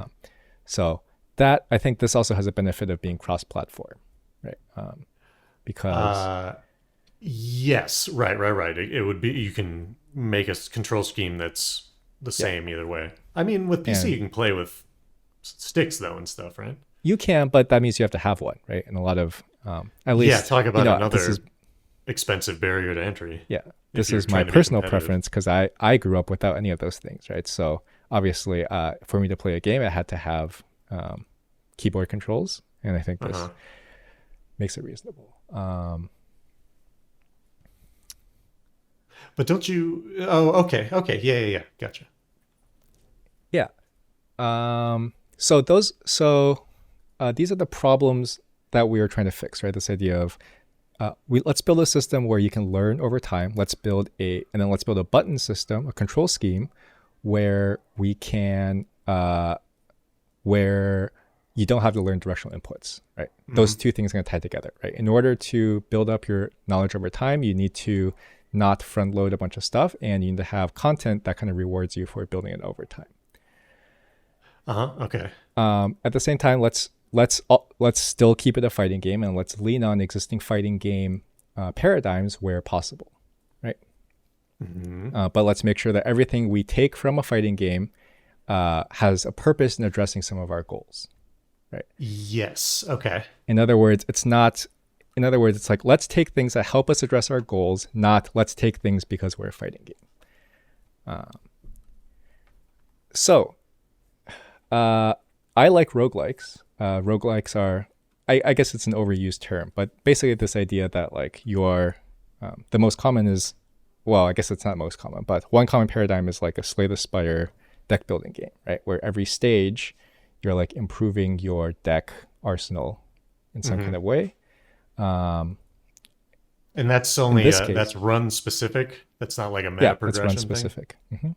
Okay. And in this case, I guess actually a better example for this one would be Vampire Survivors. You actually play a lot of Vampire Survivors, right? Yeah, I played a ton of it. So Vampire Yeah, Survivors, I you start, roguelikes. yeah, you roguelikes, Yeah, that's what they say, right? you rouge like I roguelikes. rouge like them. Yes. Um, so I think Vampire Survivors is actually very close to the idea I want to have, which is okay, you have instead of a deck, you have a character, and you are adding to your character over time. Now, Vampire Survivors obviously purposely has a low um, amount of technical skill, right? You Yes, all can't the control very upgrades, much. like you get a lot of passive upgrades, and Hmm. the gameplay is more about choosing your run specific items. Right, exactly. And I think that's kind of what I think that's a good paradigm for what a roguelike fighting game might look like, which Okay. is okay, you pick a character, the character has some sort of default settings that push you in a certain direction, and then you build up your character over time, over Hmm. your run. Okay. And you make decisions Yes, you make about how to decisions. build them. Yes. Yes. And your end result is not always the same. Hmm. Okay, How would gotcha. that Like, work? Okay. did you play Hades? That's like that.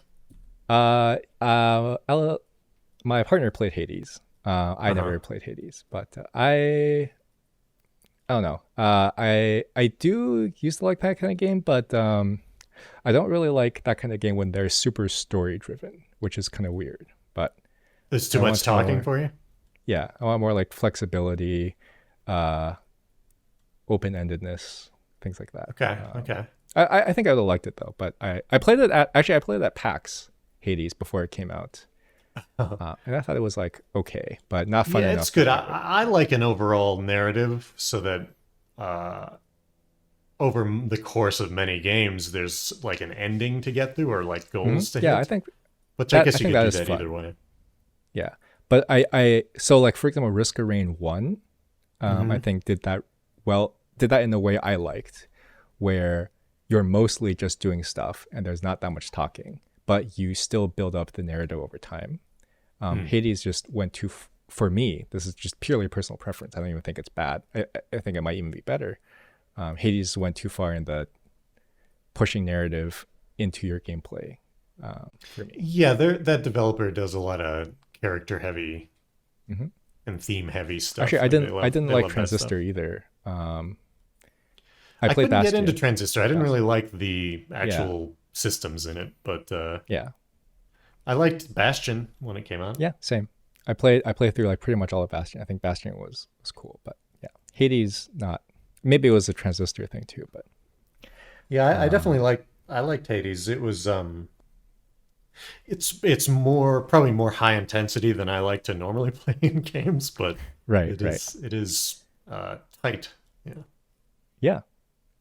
So Hades actually is a good example. I didn't think about that. Hades is actually very similar to what is built here in the roguelike aspect.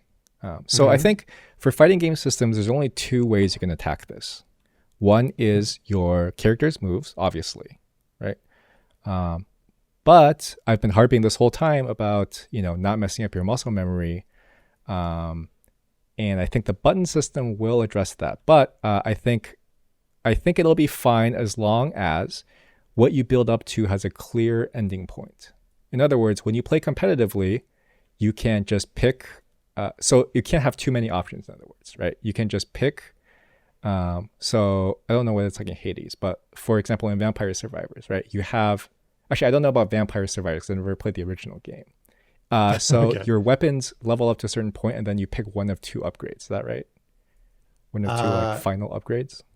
yeah, in Vampire Survivors, basically every time you gain a level, you get a chance to upgrade a weapon or Yeah, get a new one, and you basically make a yeah. choice of three or four. And but at the you can't actually well I guess you can't. But for a weapon, you upgrade to a certain level, and then you pick one of two like final forms, right? Is that right? Sort of, yeah. Based on the, you basically combine two fully upgraded Oh, I see. items into a Okay, third. But so basically, the decisions you make along the way lead to different I see. Okay. upgrades to the items. Yeah. So I think if it was competitive, you would keep it like that, which is like, okay, well, this is the final form you would reach for competitive, right? Hmm. Like you upgrade it, as you do your run, you upgrade it to a certain point, and then it reaches this final form, and this is the final form in competitive. And past this, all you do is upgrade the damage, right? Okay. Or upgrade. You don't upgrade the range. You don't upgrade the frame data. You can only upgrade things that don't change your muscle memory. And then when you play And only in competitive, single player it can do yeah. that. Okay. Um, well, even in single player, you don't upgrade things like you no longer upgrade things like range or frame data or safety. Only things like damage. Probably Yeah, only damage. damage Right. or how little damage you take, Yeah, or or I don't like know, I don't know maybe how shield fast damage your or character maybe moves. Right, exactly. Although that might screw it up too, making the character Yeah, faster, huh? speed. I would be very careful. That this is one of those things where it's like there is a hard line if you want a competitive mode. Uh, I think it's possible, but you have to be very careful about how much you get to upgrade, right? If Hmm. you want that muscle memory to carry over. But yeah, so let's say, okay, so in fighting games, there's only two. So one is the moves that we talk about. So like, okay, well, you start out with this weak fireball, and then you build up, and then you can upgrade it to like your final form of one or two fireballs, and then this is when you play competitive, when you play PvP, you can just say, okay, well, my build is I have this fireball and this uppercut and this other thing upgraded in this way. These are things you could get in the single player as well, but you just skip that part and then you fight each other. Okay. Okay. Um, So in both cases, you are making those character choices. It's just yes, in single but in player, it's sort of one, a much more yeah, gradual thing. right, exactly, exactly. Now there is one more avenue that I thought of that we can attack this though, which is this idea, and by this I mean this idea of building up your character's strength over time, which is Hmm. if you've played a team fighting game, you have supports, right? Hmm. Or assists, usually as they're called. These are Hmm. so MVC is the most common one. Marvel versus Capcom. You can press a button, and your team member, your backline team member, will come in and do an attack that will help you in the fight. Hmm. Uh, this you can do a lot with, I think, in single player because uh, this is not something that you necessarily need to build up a lot of intuition for, in my opinion, for the multiplayer part. So you can level up your assists. You can pick 3 assists. You can make them really broken, make them Hmm. really strong, make them do crazy things in single player because, in my opinion, you can sort of cross this line here because they're not part of your core character gameplay. You can limit what you can do with assists a lot more in multiplayer, and I think Yeah, that and will not you're not necessarily learning necessarily a wrong way of right. fighting. You're just upgrading that assist. And maybe that's not true. That's something that will show up in testing, right? But Mm. my intuition is that that's not nearly as much of a big deal as it is for the actual character itself. Hmm. Hmm. So one example, and this is not something I thought too much about, but one example is just okay. Hey, you can pick as you do your run, you can rescue other characters, and they join you and they become your assists, and they can level up as you level up, and they can do broken stuff over time with the assists, right? Hmm. Hmm. Something like that. Like they can cover the entire screen in missiles once every 60 seconds or whatever. And that's Yeah, totally fine because free you're nukes. just fighting, you need it because the boss is also doing stuff like that, right? Hmm. Or maybe they can make a giant shield that blocks the entire screen of projectiles. And you need that Hmm. against the boss that shoots a ton of projectiles, whatever, right? Or a taunt that insta kills. Yeah. Yeah, exactly. Um, I think I talked about all this stuff already. Yeah, so this is stuff. This would be improving something other than your own character, and this can do a lot of. This has a lot of benefits too, in things like it can introduce characters without you having to learn them, right? So it's like, um, let's say, well, I guess I don't know about Vampire Stories to really use an example, but let's say a character's specific identity is a certain way and they're your assist and you introduce and you like call them, they show up on your screen and they do something that's core to how they play as a character that kind of helps Hmm. you learn what they're supposed to do, right, and what they can't do. Right, right. That having multiple characters per run also gives you the chance of doing exposition, right? uh, Instead of just reading dialogue, it can be context based, right? And maybe it will that kind of encourages players that care about that kind of thing to pick different characters to see what the interactions will be like. Yeah, I like that stuff. The characters recognize each other and have a little Yep, exactly. backstory. You can also introduce a ton of variety. So one example, if you go really as ham as you can on this system, you could Hmm. build, you know, you could do an entire deck building system. Like you press the assist button, you top deck a card, and it's like one of the you pick you build a whole deck of assist cards, right? Mm-hmm. And it's like, oh, now you upgrade your cards and like you mash the assist button and more cards come out. I think that's probably too involved, but you could go as deep as that if you And just wanted so more I'm variety. clear, you are talking through different things that can be unlocked or upgraded in a single Hmm. player campaign that are external to the character. We've moved on from the Yes, character itself. yes, Okay. yes. So to give a concrete example of this one, it's like, okay, we start the game, you have no assists. You go to the first node, you beat someone, you earn your first assist. And the first Mm-hmm. assist is the knight runs up with a shield and stands in the middle of the screen because he's a knight, right? Mm-hmm. And Cool. then so let's say we go deep on the system, on the assistant, we do a whole deck building system. So it's like, okay, well, next you get a card in your assist deck that's like your knight runs up and does a sword swing, and then another card that's like your knight does a cavalry charge right Mm-hmm. across the screen. And then And this so is you're talking about building a deck, so there's an element of yeah, randomness of what yep, comes out. exactly. Okay. So one way this could work, although I'm not sure this is the best way, is there's a single assist button.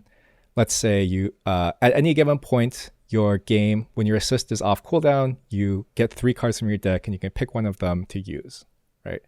Mm-hmm. For example, so like if you're being aggressive, you can do the charge, and then it goes on cooldown. Then the next time it's off cooldown, you get 3 different cards, right? Mm-hmm. Mm-hmm. That's kind of the thing. So this is something external to your character, that you could, that I think potentially, if you really wanted to, could have a lot of complexity in it. I'm not sure that much complexity is good, but it is there. Like it's design space that is Yeah, it certainly possible. gives you a lot of space to work with, like Right, kind of endless space to work with. right. Which is not, again, not definitely not something that can really exist, in my opinion, for your character, right? Because you want In, to be in careful with what you multiplayer, can you do. mean? Uh, in both single player and multiplayer, right? Um, you can't do, for example, you don't really want to have 60 buttons for your character, Mm-hmm. right? Because that's, first of all, that's probably too much to learn if you're focusing on your character the whole time. And I think there's a number of problems that come up with having that much complexity in a single character.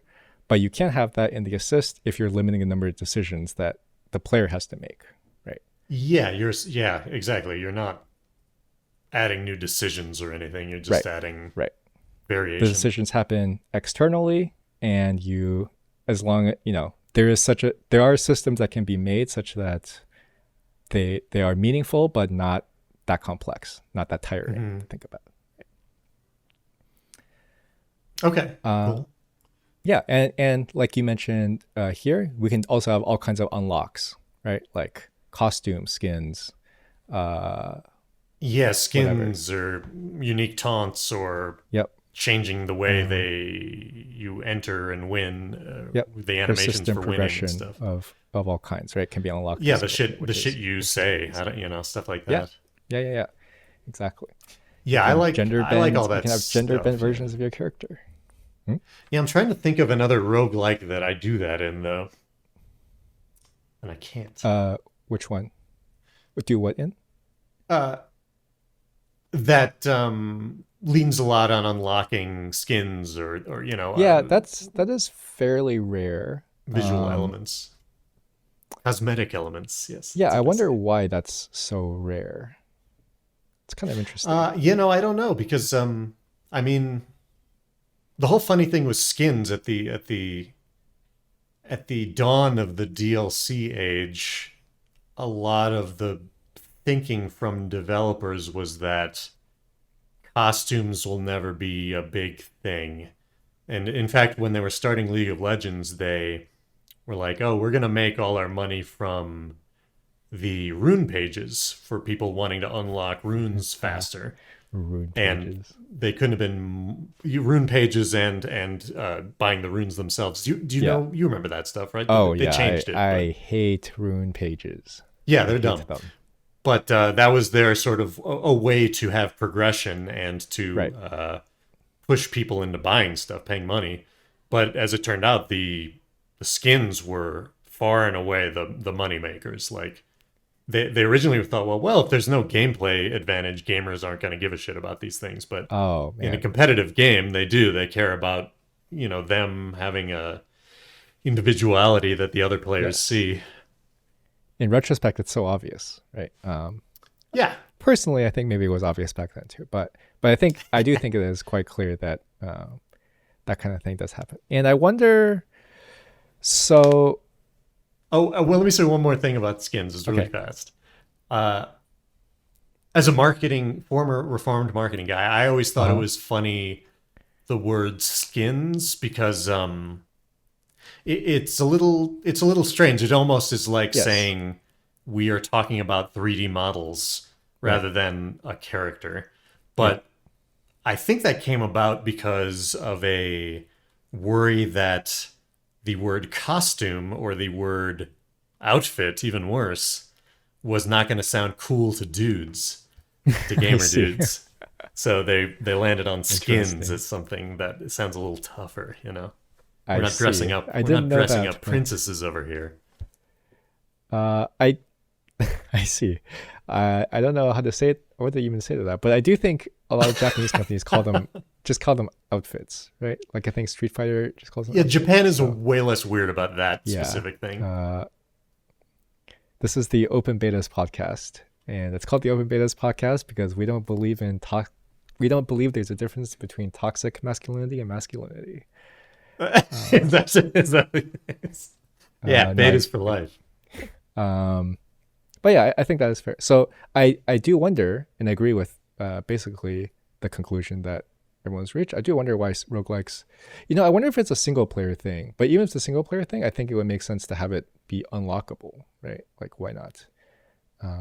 Maybe it's a mentality thing. Maybe it's not worth the effort if you're not going to make it paid. But I think there's no reason why it Yeah, shouldn't I mean, if exist, to be if honest. we're setting out to make a better single player thing that brings in people specifically for it, then yeah, we gotta kind of, we gotta add more content to unlock that Yeah, isn't I necessarily totally for agree. buying. I'm just curious why, like, Slay the Spire doesn't do it. Well, I guess Slay the Spire has a very like. Somehow I get the impression that it's sort of made to be catered to the sort of like quote unquote retro pure gamer. Hmm. But I don't know. Maybe that's too much. I haven't played Uh, Slay the Spire. I've only heard things about it. I actually don't like, despite my great affinity for roguelike deck building games, I actually don't like Slay the Spire that much. Maybe Interesting. Isn't we'll do a that's let's like the play on it one at that some is point. everyone says is great? I think it is great. It's just not necessarily for me. Okay. Anyway, I do want to get into what I think is probably the most interesting aspect, which is how the buttons work. Okay. But yeah, I think we having the idea that improving, we do have space for improving the character, right, with the single player mode. Mm-hmm. There are some problems though, because as we mentioned, we still want to have the consistency for some kind of multiplayer competitive mode. So therefore, improvement, making the move stronger over time, I think is important to do in a way where they're improved, like, for example, discreetly, or they're improved with stats that are hard to notice. So for example, increasing the damage doesn't really matter, because if you're playing single player, the enemies are going to have different amounts of health, right? Mm-hmm. So you can build up intuition that's like, oh, once I have this, there's a lot, quote unquote, a lot of damage, or wow, this hits kind of hard, or oh, this does average damage, or this does very little damage. And I think that's okay as long as that's like relatively consistent, because you don't really need to memorize. And even in competitive fighting games, very few people actually know like the actual damage values, right? It's sort of intuitive relative to other things. The thing I want to avoid, though, the thing I really wanted to avoid was just unlocking moves that you always would have. So if you're playing Street Fighter, for example, you have the same set of moves all the time, right? I really don't want to have a system where it's like, okay, well, right, you're gonna have the exact same moves at the end, Mm-hmm. but But you're right not going now to you can't unlock use half through of the them. campaign Yeah. like fireball and Yes. uppercut and Yes. things like that. Right. Yeah, you I just wanted to. when you try those things, he does like a little weak, little Hadou light, Yeah, and a little maybe. puff of smoke, and Um, that's it. No, yeah, I agree with you. yeah. I think that would be reasonable, but I think we can do better. Yeah. Right. I really don't like the idea of like, okay, well, normally you have this button combination that does something. Like if you're playing Smash, for example, well, normally you can press up and A to do something, but right now you can't. And I think that kind of messes with your muscle memory because you're like, there's nothing I decided really that told me I can't do this. I think it's missing something. And I Yeah, think, I hear you on that. yeah, I think it's better to have the same. If you were to press the same button and have the button do different things, I think it's better to do that than have a button not work. I don't know if that's easy to explain, but I guess I just leave that there. Yeah, yeah. Okay. So the other things we already mentioned: build up, moves gradual over time, leverage intuition. And I think that's one thing that we settled on last time that hasn't come up, but leveraging intuition is important because we want to avoid putting people in training mode at all, and hopefully, right? But definitely avoid doing so in the beginning of the game. Right. Okay. Yeah, you want to get So people figuring out the moves yes, and seeing the breadth of them. figuring out is the important part, right? Like in Smash, Okay. the only tutorial you need is like you press the B button, you do specials. Now you can press directions to do the other specials, right? Yep. That's a step down from fighting games, and uh, trying to find a way to infuse intuition into the buttons led me to this idea. Mm-hmm. So the question is, have you ever played Magicka? Do you know of this game, Magicka? I've heard of it, but no, I have never played it. It was like I don't know if it's a cult classic game, but it was a I'll little say under the radar, but it was well received, well reviewed, I think. The gimmick of not the gimmick, the what's the right word? Motif. The motif of Magicka is that you're this wizard and you cast spells by you have 8 buttons, and each button represents an element, and you cast spells by using an element or using multiple elements and combining them. It makes a new spell. So I don't remember too much about this, but it's like you press fire and then you get like a fireball. Again, I haven't played this in like 12 years.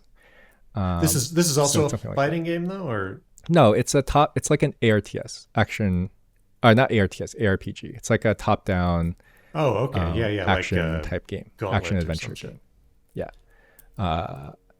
And then you press fire and earth, and it makes like a wall around you that's on fire, and it does like AoE damage. Right. Okay. And this is sort of the gimmick. I need to stop using the word gimmick. I actually really don't like when people use that word. This is the Yeah, it makes it sound motif. cheap and Yeah. There's a better word. It's not really a motif. It's what is the word? I'll think of it later. But this is sort of the system that defines the whole game, right? You make, yeah, you have access to a bunch of spells on 8 buttons. You have this access by being able to combine the buttons. And it's intuitive because so there's a lot. So there's what is it, like 8C2, 8 choose 2 number of spells, but you could intuit what they are. You could experiment to figure out what they were. And you could remember if you forgot how to make it by kind of using elemental intuition. You're like, okay, well, earth usually summons an earth wall, and the spell I want involves a wall, so let's try earth and dark or whatever. Right? Yeah, that's intuitive stuff. The classical elements and light and dark or whatever. Right. So what if we make our buttons like this? So how does this work? So what if we just copy the system? So let's think about the Street Fighter control layout. So Street Fighter has 6 buttons, right? 6 attack buttons. So it has light punch, medium, heavy punch, light kick, medium, heavy kick. Right? So what if instead of punches and kicks, we made 6 elements, and it was exactly like Magicka? Okay. And so how would this work in the roguelike? Well, you would start. Let's say you have a character. You start with 1 element, right? And then as you go, you can upgrade it, but it always does the same move. And then as you play, you can choose another element to add, right? Okay. Okay. So you start As you play the single player. Yeah, as you play a single player run, right? In each run, as a run. Okay, gotcha. Yeah. So it's like, okay, I'm playing Bran from League of Legends. I always start with fire, right? And then as I go, I upgrade my fire, and then after I beat a boss, I add thunder as my element, right? And now I can do fire plus thunder. Okay, so this is the first iteration. Yeah, fire thunder. I love fire thunder. Flaming bolts. Right. And I do have some specific characters as we go here. And how would the button presses work? So if you imagine a pad, each element is mapped to a button, and to combine them, you press 2 buttons at the same time, and it comes out when you lift, when you let go, right, or something to that nature. I think it's a fairly easy problem to solve, to find a easy way to make that happen. Yeah. But there are some problems if you just straight up lift the system, because, you have 6 elements. So let's say you can combine up to 3 of them, right? Okay. Yeah. You can. Yeah. Yeah. Sorry. Go on. So let's say you can combine up to 3 of them. So you press a single one. That's 6 attacks. You press 2 of them. That's 6 choose 2. You press 3 of them. That's another set of attacks. It's a total of 41. And that's like a reasonable number of moves, but I feel like at that point you're really stretching the limits of what is really intuitive, because you run out of intuitive elements pretty fast, I think. Okay, so you have like fire, thunder, water. Okay, but like what happens if you press fire and water? It's like, okay, what happens if you press, fire, water, and dark? And now, when you got, I could figure it out for 2 maybe, but 3. Yeah. Well, why have the option of 3? Well, I guess that's true. You could just have it for 2. In fact, I think the last iteration eliminates the common 3. But basically the idea is intuition kind of gets lost at a certain point, because there's only, like, you can't really design that many, like, okay, you have fire and lightning, and now you're like, okay, well, how many different ways can a character express fire and lightning? Like, how many different characters can you have express fire and lightning in a different way? Right. Okay. Right? Because it's like, okay, well, the first time you can do, you throw a fireball and then the lightning bolt falls on them. And the second character, it's like, okay, you can hit them with a fire sword and hit them with a thunder sword. And then, I think very quickly you run out, right? And when you run out of, it's also hard to have 6 elements, and you're going to need more because you don't want to have the same 6 elements every time, right? I see. Yeah, because you choose. So you have fire, water, earth, air, whatever, right? And then light, dark, and then you may want even more, right? And then you run out of space pretty quickly. Right? Internet. Basically, the idea is like 6 is kind of too many. The other problem is like, okay, so very important part of fighting games is a normal, right? Like Ryu, you press light punch. The point is that it does a light punch. How do you exactly do that with an element? I mean, I guess obviously, so let's say you press one element and you just do a fire punch, right? And then you press one lightning element, you do a lightning punch. But there's some, I feel like that's not super clean, right? Okay. Because I feel like there should be some differentiation between a special and a normal. That doesn't exist if every button is an element. If they're all elemental attacks, basically. Right. Okay. The other problem is actually quite a real problem, which is it's hard for controller players to play like this, because you don't have 6 if you have to press 3 buttons at the same time, you can't really use ABXY. Yeah, you'd have to use like trigger or shoulder You have to use the triggers, modifiers, which is right? fine, but you run out of triggers. That's if you have 6 of them, right? Yeah.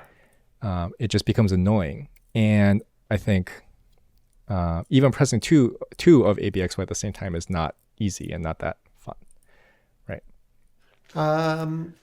Yeah, I mean that's doable in some cases, but yeah, if you got your X and your A, it's tough. Yeah. Or whatever the opposite ones are. Like it's not that hard, but I think if we can get rid of the problem, then we don't have to think about it. Right? Yeah, okay.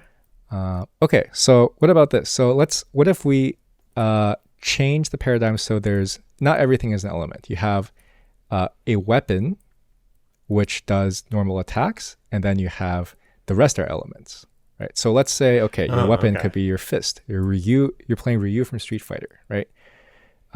You have a button that's just your fist, and you have the normal fit, like, you can go down and press fist, and you have a normal Street Fighter, like crouching jab. You have your fist, which is a jab.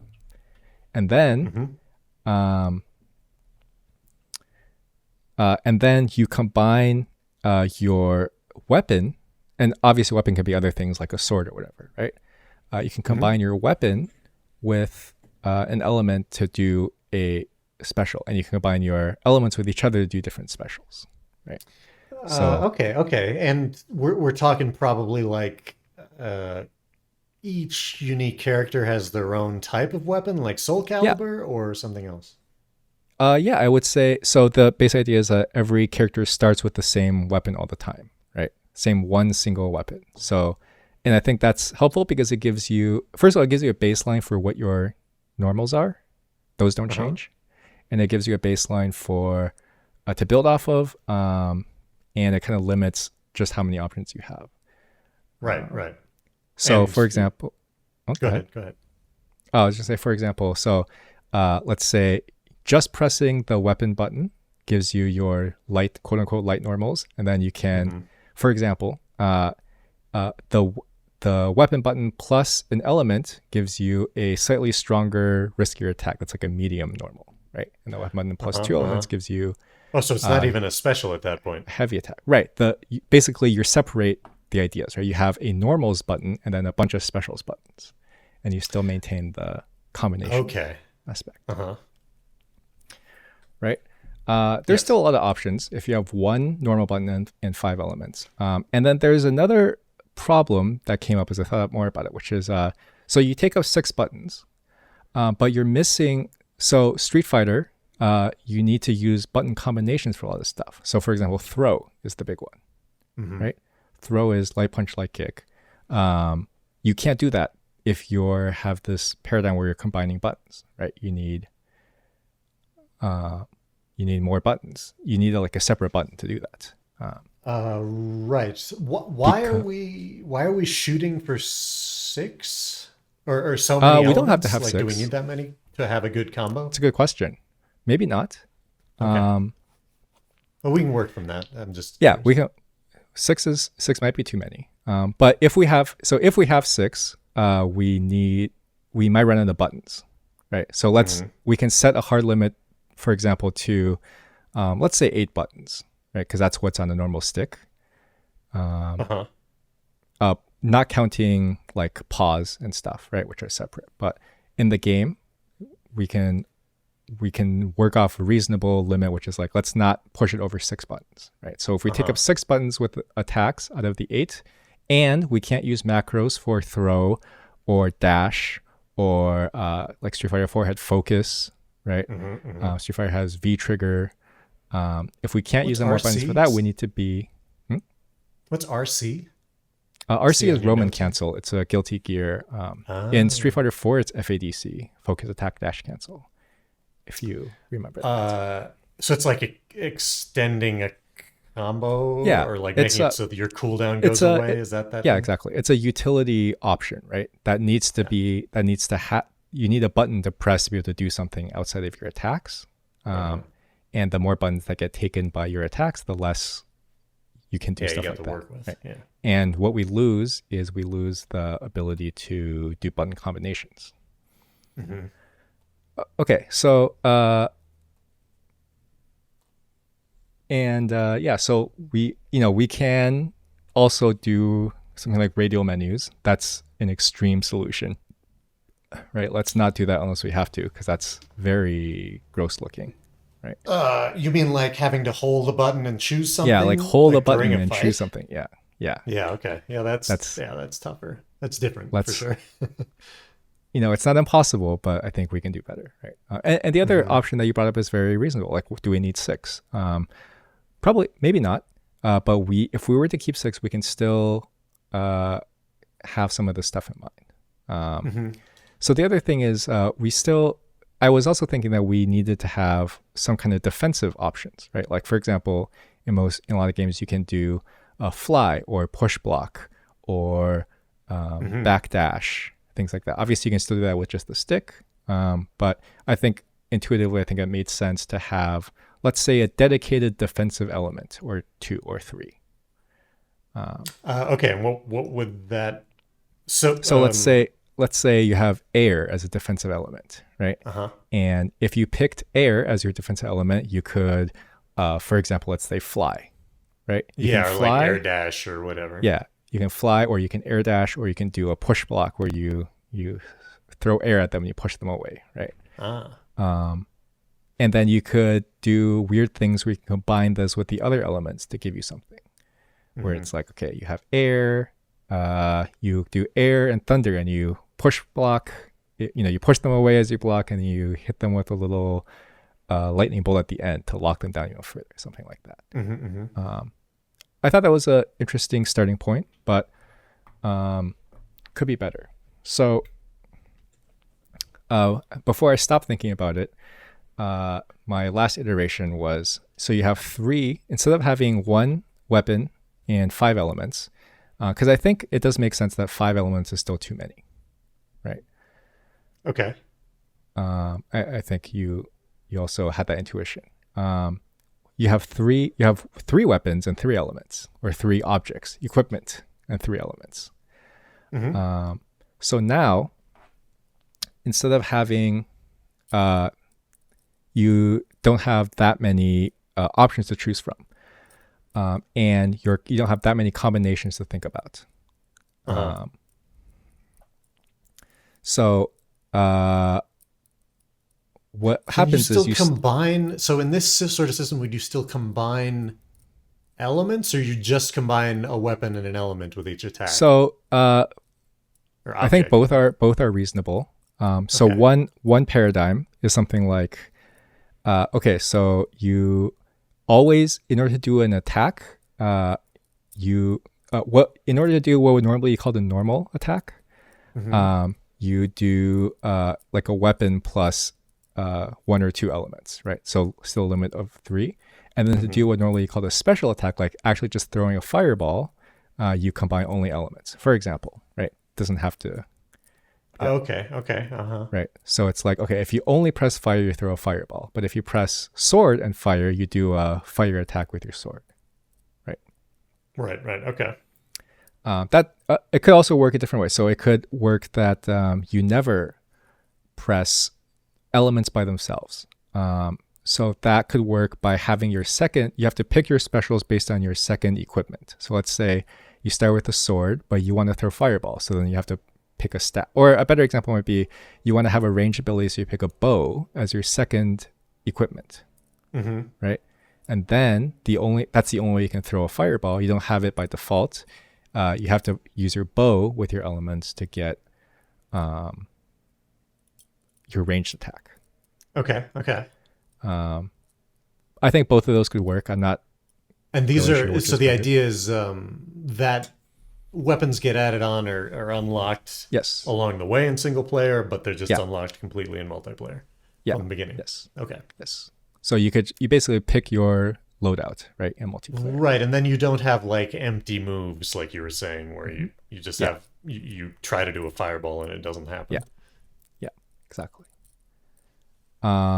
And the object, and again, I think this obviously needs a lot of tuning, but the equipment can, be a weapon, but it can also fill the role of utility, right? Mm-hmm. So you can have, for example, let's say you can get the armor archetype.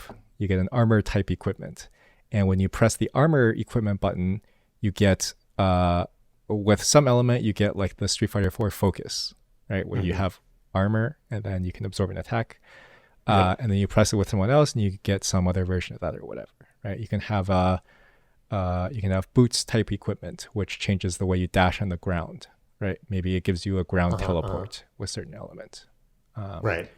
You have. Will these be, and will some of these things would probably have to be like generalized? Like anyone picking up boots could do that? Yeah, I think so. I think it would be important to put in archetypes. So like boots type, because it will change, right? Stuff like that, it would be hard to do for every character. Yeah, so it can't be the same, but I think you would want to make sure that you sort of try to have some sort of consistency that you can kind of intuit. So for example, boots might be the ground mobility item, right? So if you pick boots, your character will do some type of ground mobility that makes sense for them. So if you have let's say you have a big wrestling lady, Armika, right?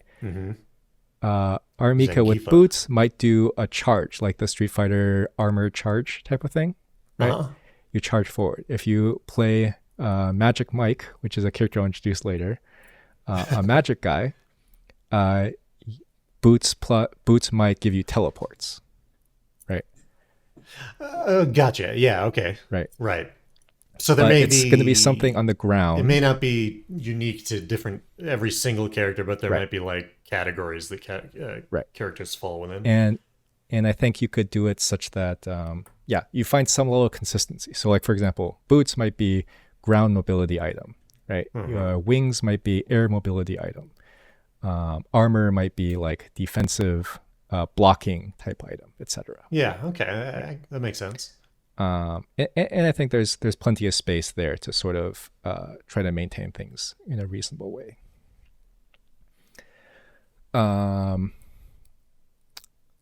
these, just like your main weapon, these can be. Oh, and the other thing is, so you have 3 slots, right? So, and I think it's cool to not limit them. So, but you might need to do something with the number of moves. So, for example, you can take 3 weapons. Right, you can take your sword and a bow and a mace or whatever, right? And you have a variety of different attacks, but you don't have any defensive options, right?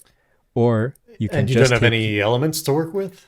No, you don't have the boots or the armor, right? Or the wings. Oh, I see. Yes. Okay. Right. So you don't have the utility or defensive options, but you have you open yourself to a variety of attacks. Gotcha. On the other hand, you can take 2 of the equipment and of the utility equipment, right? Have all the mobility, but not have that many pure offensive options. Again, so there's the numbers. That's a good amount of variability then. Yeah. So that's one of the things where you can make a build, right? That's sort of the roguelike idea, which is like, as you go, I'm going to make a build and my build is going to synergize with itself. And again, the choice of elements opens that up too, because you're like, okay, well, I know I want to have the orb on my build and the orb's lightning combination suck, right? Therefore, I'm not going to take lightning because I know I'm going to want the orb and so on. Right. Okay. Again, the numbers might be messed up there. Like, yeah, I mean, you can. Yeah, but I think that there's enough space to fix it. Right. Okay. Huh. That makes sense. And then the idea is in multiplayer, when you select your character, you kind of do your build. All you have to do is you pick your weapons and elements, right? And there's like a set. And maybe you have to pick your, let's say you get you get 1 level up every time you clear a stage, right? And then you, when you get to level 10, for example, you choose one of 2 final upgrades, right? And maybe it can even be different than that. And then when you play multiplayer, all you have to do is you pick your character. Well, assists, I guess, are a separate thing, but you pick your character, and then you you pick your 3 equipment and your 3 elements, and then you pick your final upgrade. And that's slower than normal, but it's still faster. Yeah, that's a little. It has a little more involved, but Yeah. I mean, even Street Fighter, I think they started in 4. No, in 3, where you pick your super, Yeah. uh, and sometimes I think in 5 you also it like does change your move set a little Yeah. bit depending. You pick your ultra in 4, right? And in 5 you pick your V trigger. Oh yeah, Uh, all right. but in assist fighters, you pick your team and your assist, and in some cases, like MVC3, you pick your assist moves too, right? So it's not.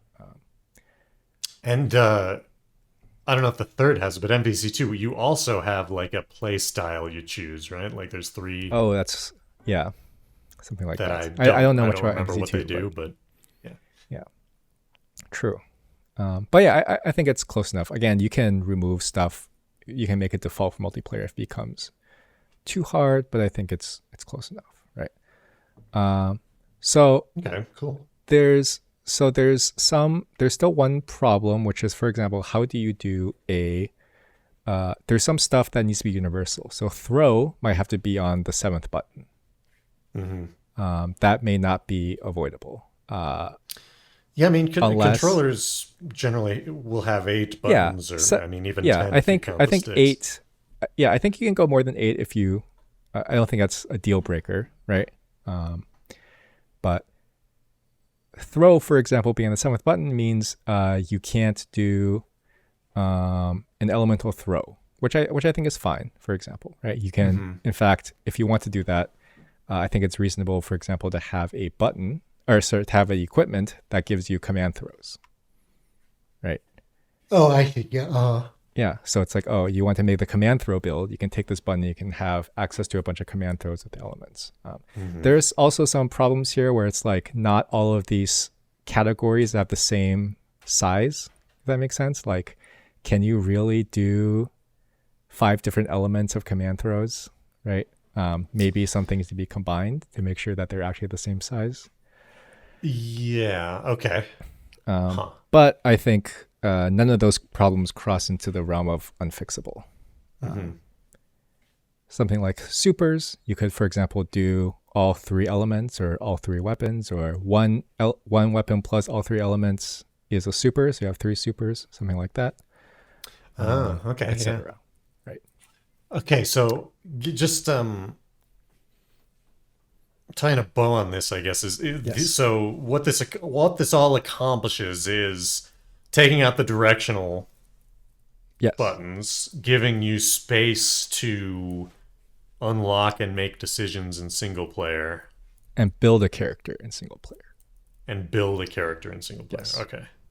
Okay. Right. Yeah. Cool. While maintaining an intuitive control scheme. Yes, having intuition as part of it. When you have 3 elements, what do you do? What do you do? What goes out? No air, I mean, I guess you or would just choose, some other right? some other Well, you would choose theme, I guess. choose the elements that you take over time. So instead of elements, Oh, right. Yeah, of course. You choose. yeah, Okay, gotcha. yeah. You don't have So to instead of choose from a elements, pool of elements are 3. kind of overdone. I think you could do. I had this like Intuitive. nations idea, right? So you could have these ninjas that use like ninja signs instead of elements, right? Yes. You could have a Nordic, the Vikings use runes instead of elements, right? Okay. That can help build up the lore of the game, right? And characters. You have to be careful because that cuts into, if you're just building a random rune, that doesn't mean anything. That cuts into intuition, right? So you have to be It careful. sure does, Make them yeah. colored or whatever. But you can do more than just literally elements. Yeah, I mean, and I don't know. I don't mind the idea of classical elements. I mean, it's a gaming Yeah. staple. Like it's Yeah. something. If I you think- want to I get think it would be intuitive, fun. that's a thing. And Yeah. I don't think it's a thing that any other fighting game that I know of uses. That's true. I don't think so either. Oh, and one more thing is the elements could have cooldowns. Uh-huh. So Oh, uh-huh. like after you use fire, you need to wait before you use fire again. So you're limited to just your normal attacks plus your other two elements, right? Oh, yeah. Okay, cool. That's something Interesting. that could introduce balance. I'll just Yes. introduce a couple of really quick character examples to Ooh. kind of show what this might look like. So character number Okay. one is Nunchuck Guy. Ah, good name. This actually might not be how, I don't think this is how nunchucks work, but in my mind, Okay. Okay. it's like nunchucks. Uh, so the whole gimmick or the whole motif of this character is a two hit chain, right? Uh-huh. So every element always does the same attack in the same direction. So for example, lightning always goes diagonal up, fire always goes in a circle, Uh-huh. whatever. Water always goes forward, things like that, right? Uh-huh. So the way the character works is when you press two elements, they go in that order. So let's say you want to, you're far from your opponent, and then you expect them to jump. So you press water to go forward, and then lightning to go up, right? So your attack Ah. goes forward and then up always. Or if you just want to go up, you just press lightning and it goes up, right? Or if you want to go up Okay. and then forward, and so on. You're envisioning like the example of the nunchucks, like a sort of a hit and a back, like a two hit everything. Yeah. So like, well, I guess I didn't think that far in Okay, all advance, I right. guess. But I guess you should follow them, right? Like your character will go forward and attack, and then it will go up, diagonally up, and then attack, right? Hmm. Or something like that. I didn't put that much thought into it, but basically the idea is like the elements can be used to build a directional combo, right? Like you combine two directions in addition to elements, and you Yeah, or like a attack in that ball and order. chain rope dart sort of Oh thing. You yeah, could that use that probably makes more like sense. lightning on the way Um, there, and then it burns them on the way back, or yeah, something like that. I yeah, get the idea. Yeah. yeah. But that's just a We'll have to basic think idea of of a how good this. name for this guy. I think Nunchuck Guy is perfect. That's Michelangelo. Michelangelo. Fair, fair. Um, the idea is like a spear is called Spear Girl. This is also the final name, of course. Oh, good. Um, Okay. Well, I'm glad there's women in the game. yeah, spear they them. Um, so the weapon is a spear, and the character is stance based, in a very simple way, not in a very complex way. So Uh-huh. let's just say there's good stances and bad stances for whatever reason. Um, Uh-huh. you can set it up so the last attack you use puts you in that stance. So let's say if you end on a fire attack, you're in fire stance, right? Hmm. So the character could work in such a way that the attacks that put you in good stances are weak attacks.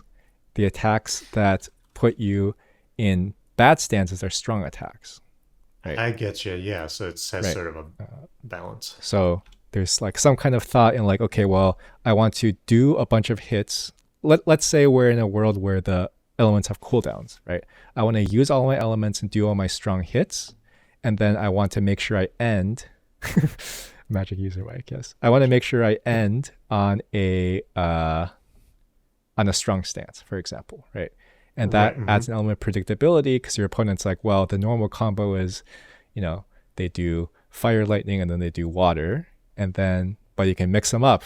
You can Yeah. not do water in the last one, right?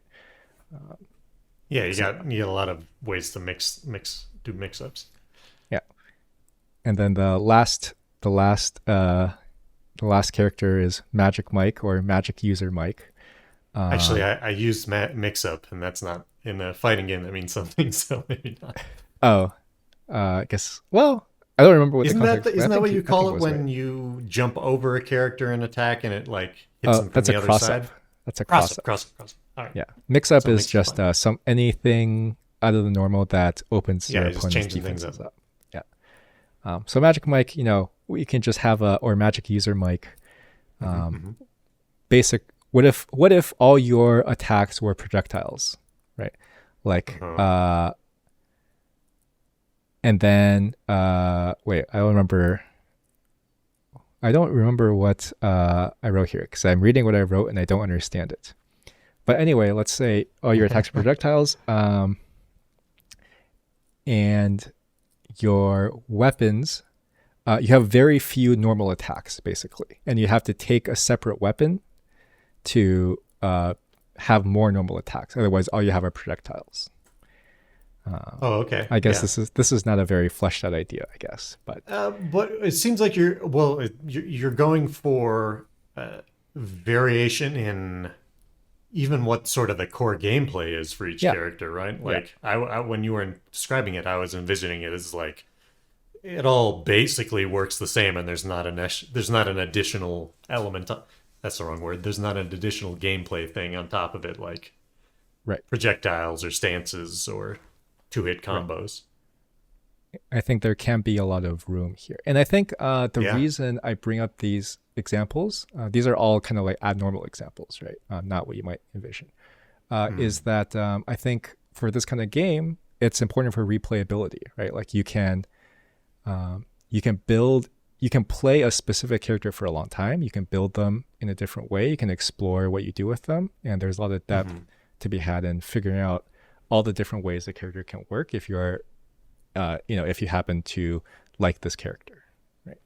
Yeah, yeah, and it gives you a little signature individuality of how you play it if Yeah. you're in multiplayer. Yeah. Well, that's it for me. That's all I That's got it. before I That's stopped it. The thinking end of about the it. game.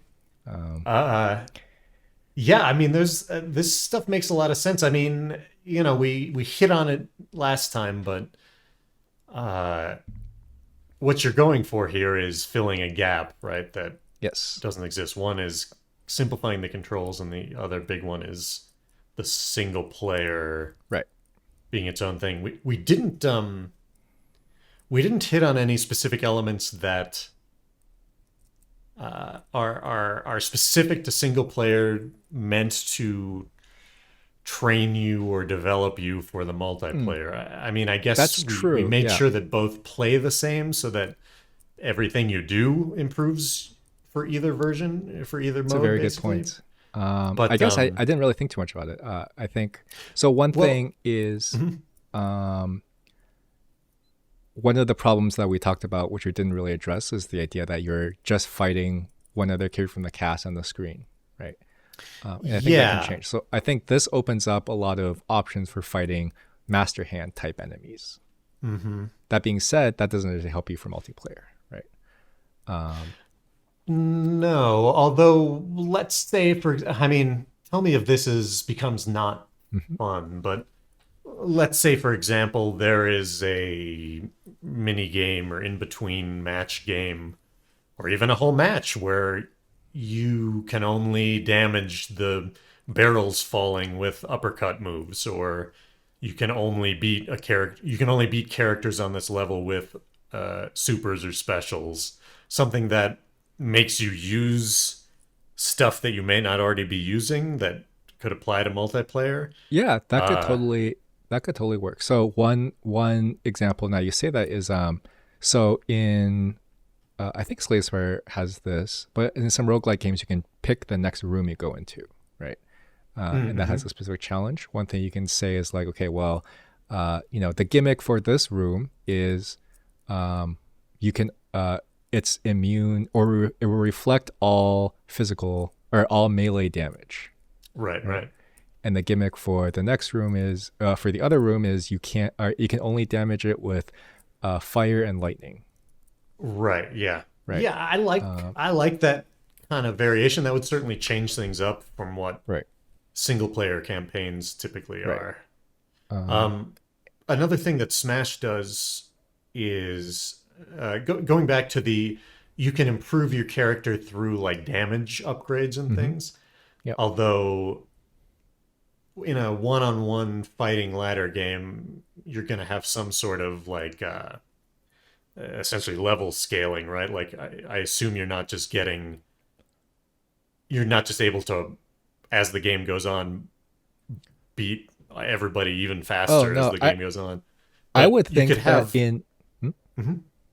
Oh, I was gonna say I would think that for multiplayer it would just be fighting game multiplayer, which might be too simplistic. You could probably do more with it, but I was on the assumption that it's literally just a fighting game multiplayer where you pick your character and you pick your loadout and that's it.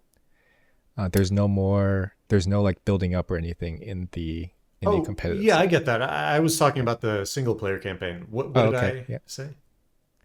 Oh, well, you were talking about um, something about Well, damage yeah, I upgrades. wanted to mention the another thing that Smash does in addition to like the break the targets Uh thing, huh. which is kind of that, getting you to Yeah. use more of your moves. But they also have levels where you're a giant and a bunch of little guys are attacking you, Oh, yep, yep, yep. which you could use to show your damage increases in your single player example. Like Yeah, even if the bosses continue to be difficult, you could have small yep. characters, beat 'em up characters that let you feel strong for a while. Yeah, exactly. I think that's. I think having more than one character at a time is also helpful, right? Um, Yeah, and I mean that the Yakuza games kind of do that in terms of the real game is about the real difficult part of the game is fighting the bosses, and the regular dudes are never. They're more like you just get to go nuts on right. weak characters all the time. The game we did for the game swap, I picked it because I wanted to kind of see what this would look like again, right? It's a Uh huh. 2D side-scrolling fighting game, but uh, it can definitely work that the enemy is a large immobile object, or the enemy Yeah, is a mashing master it, or hand. there's four enemies at the same time, right? I think that's definitely possible, and I think that can create a lot of different types of encounters that the traditional fighting game story mode and doesn't have, and even Smash to some degree, because Smash in like a not in adventure mode, but in like all star mode and stuff, you do end up sort of being on the normal stages, doing the normal Smash things for most of it. Uh, Yeah, for most of it, they do mix things up though. they do, yeah, they do. I'm thinking mostly of All Star, but I guess Oh, Adventure oh, oh, oh, sorry, I didn't. does Yeah, okay. yeah, Adventure does do a lot of different things, but that's also a platformer, right? Which is a different, Yeah, there's that whole almost a element different can of that they worms. added platforming to it. Yeah, That's quite something. Uh, hmm.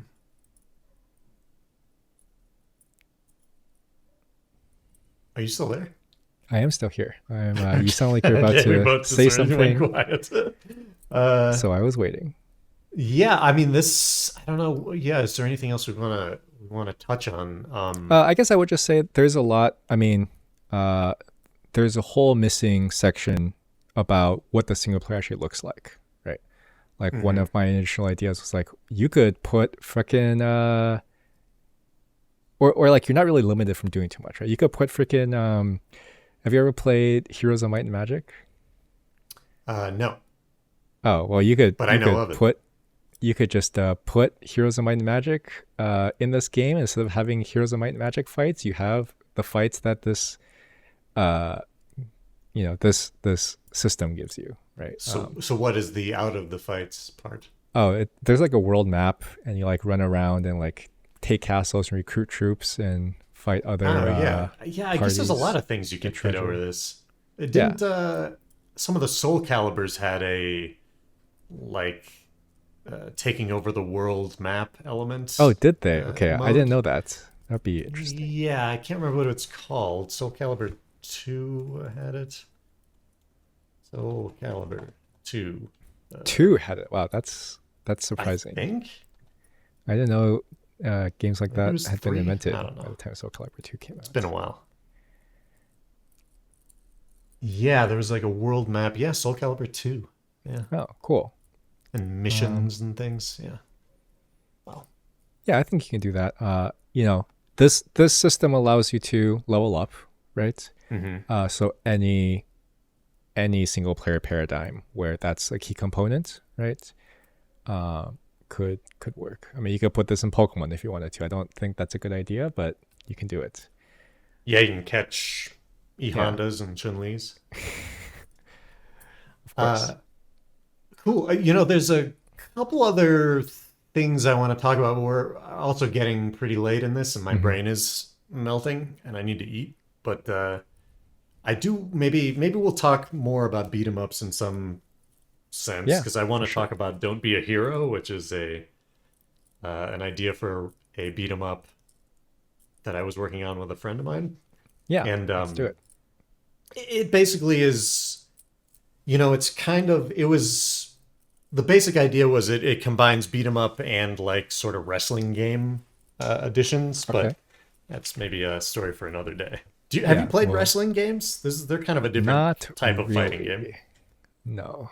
They're pretty fun multiplayer games generally, but I really liked them in high school, but I haven't played since, so I have no idea if they've. I can't say I even know what they really are, except for the occasional meme video that pops up.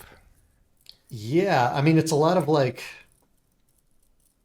at least traditionally, it's a lot of grappling with the other person and trying to grapple them from behind or from the side so that you can like do a super move on them. Hmm. Or if you do it from the front, there's like a button mashing contest I basically see. to see who gets to, do the DDT or whatever. Yeah, Anyway, I see. we can talk about it separately. They're pretty separate from traditional 2D fighting games. Gotcha. Yeah, I'd be curious to hear what's going on over there. What's the name of your game? Oh, I don't know. I don't do names. Regal. Let's see. I'll think of something. All right. It should not have the word regal in it, probably. Regal, Magic User Regal. Magic user regal? Yes. That's me. 2. We should start at 2 because that's how successful fighting Yeah, like franchises work. uh-huh. Like League of Legends 2. Yeah, like League of Legends 2. Hmm. Well, you don't know it, but you are playing League of Legends 2. I just didn't say. Oh, am I? Yeah, yeah. Is it? I see. I guess I won't I grill you for mean, details. I don't know if you can share any more details, but no, it's not really true. I mean, it's okay. not. It's just that it's a continuous game, and they never made it discrete like some games do Oh, I nowadays, guess the like Dota did. client did undergo like a full rewrite at some point, didn't it? It did, yeah, but it didn't like make it a new game or anything. Yeah, that's true. I worked on some of that shit too. The client revamp. Oh man, It was much needed, so I'm glad it it happened. was much needed. It was embarrassing how old it was and how bad it Yeah, looked. yeah. But it turns out when you have to make a piece of software that functions with every other team in the whole company, it's kind of complicated. Oh yeah, I know about that. Yeah, yeah. From your work Software. on I need to update my blurb on the podcast description to indicate that I'm a software engineer that hates software engineering, like you're a reformed marketing director. get our yeah, we Yeah. both have to have our core conflicts, character Hey, conflicts listed. if you listen to this podcast and you want to make this game, hire me. I am not as a software developer though. Yeah, hire him. Yeah. Yeah, not as yeah, exactly. Yeah. Hire as a designer, Not to, not a yes. and don't hire me. Period. I guess I will say that of all the ideas, I actually don't believe in this idea that much. I think it's good, but I think I actually just came up with this in like 3 hours and was like, seems fine. I mean, it's a difficult. I mean, you're trying to solve some difficult problems here, which Yeah, is I think it solves those problems. The reason I don't believe in it that much is that I can definitely see a world where you make the game and you're like, man, these buttons don't feel very good to press. That's all. Because I can definitely see really. a world where the control paradigm sounds good on paper, but just doesn't work very well in practice. Oh, interesting. I mean, that all kind of comes down to the execution of Yeah, I the agree. animation and all that. Yeah. The thing is, when that happens, it's you're often in so deep that it's hard to solve the problem through iteration. If that Uh-huh. makes sense. Like if you Uh, ever, the way I describe it is like if you've ever tried to draw something, like when you were a kid in like art class, and you're like, this doesn't look mhm. right, and then you're like, let me fix this. Maybe this is kind of the problem, and then you fix it, and then you're like, let me fix this, and then at the end you're like, this doesn't look any better, Yeah, and it's a you can't really mess. put your finger on where it's wrong. I can see a world where the control scheme has that problem. Uh, Well, and also you talk about taking away analog sticks. How does that work with for console players? oh, I Or mean, is it it just would just the work analog as sticks still work, but they're just discrete? They're not. yeah, Uh, it would work the same as for traditional fighting games, so you basically. could use a D-pad. Yeah, you could use the D-pad. You could also use the stick. D-pad. Yeah. A D-pad's one of those things that sounds dirty to me for some reason. Speaking of which, all Master you, buddy. Hand. Sounds That normal sounds to like a jerk-off joke, right? That's not just me. Master Hand. That also Oh, might it's just be me, you. isn't it? Yeah. Those two are on your own. I mean, Okay. All right. yeah. I'm sticking with it. I'm not cutting this out. All right. It was intended by Sakurai. Of course. In Japanese, of course. He made the joke in English and then he implemented Japanese and then translated. I mean, the hand would translate, but I don't know about the master part. Yeah. We'll have to ask the localization team. All right. Well, it's good. There's a good chat. It's a good talk. I'm gonna head out. Yeah, good chat. Thanks for listening to episode 6, I think. Yes, 6 of Open Betas with Regal and Swimfan. We'll see you next time. Oh, I need a unique sign off. Okay, So, go. Right now. Come up with one. Okay. Wiggle waggle. That's it. Okay. Well, that one. No comment. That one might be Yeah, close. okay. No, All right. that's not. That's clean. That's G-rated. All right, everybody. That one's G-rated? Okay. Oh yeah. Oh yeah. Got it. All right. See ya. Thanks for listening. Listen to the next one.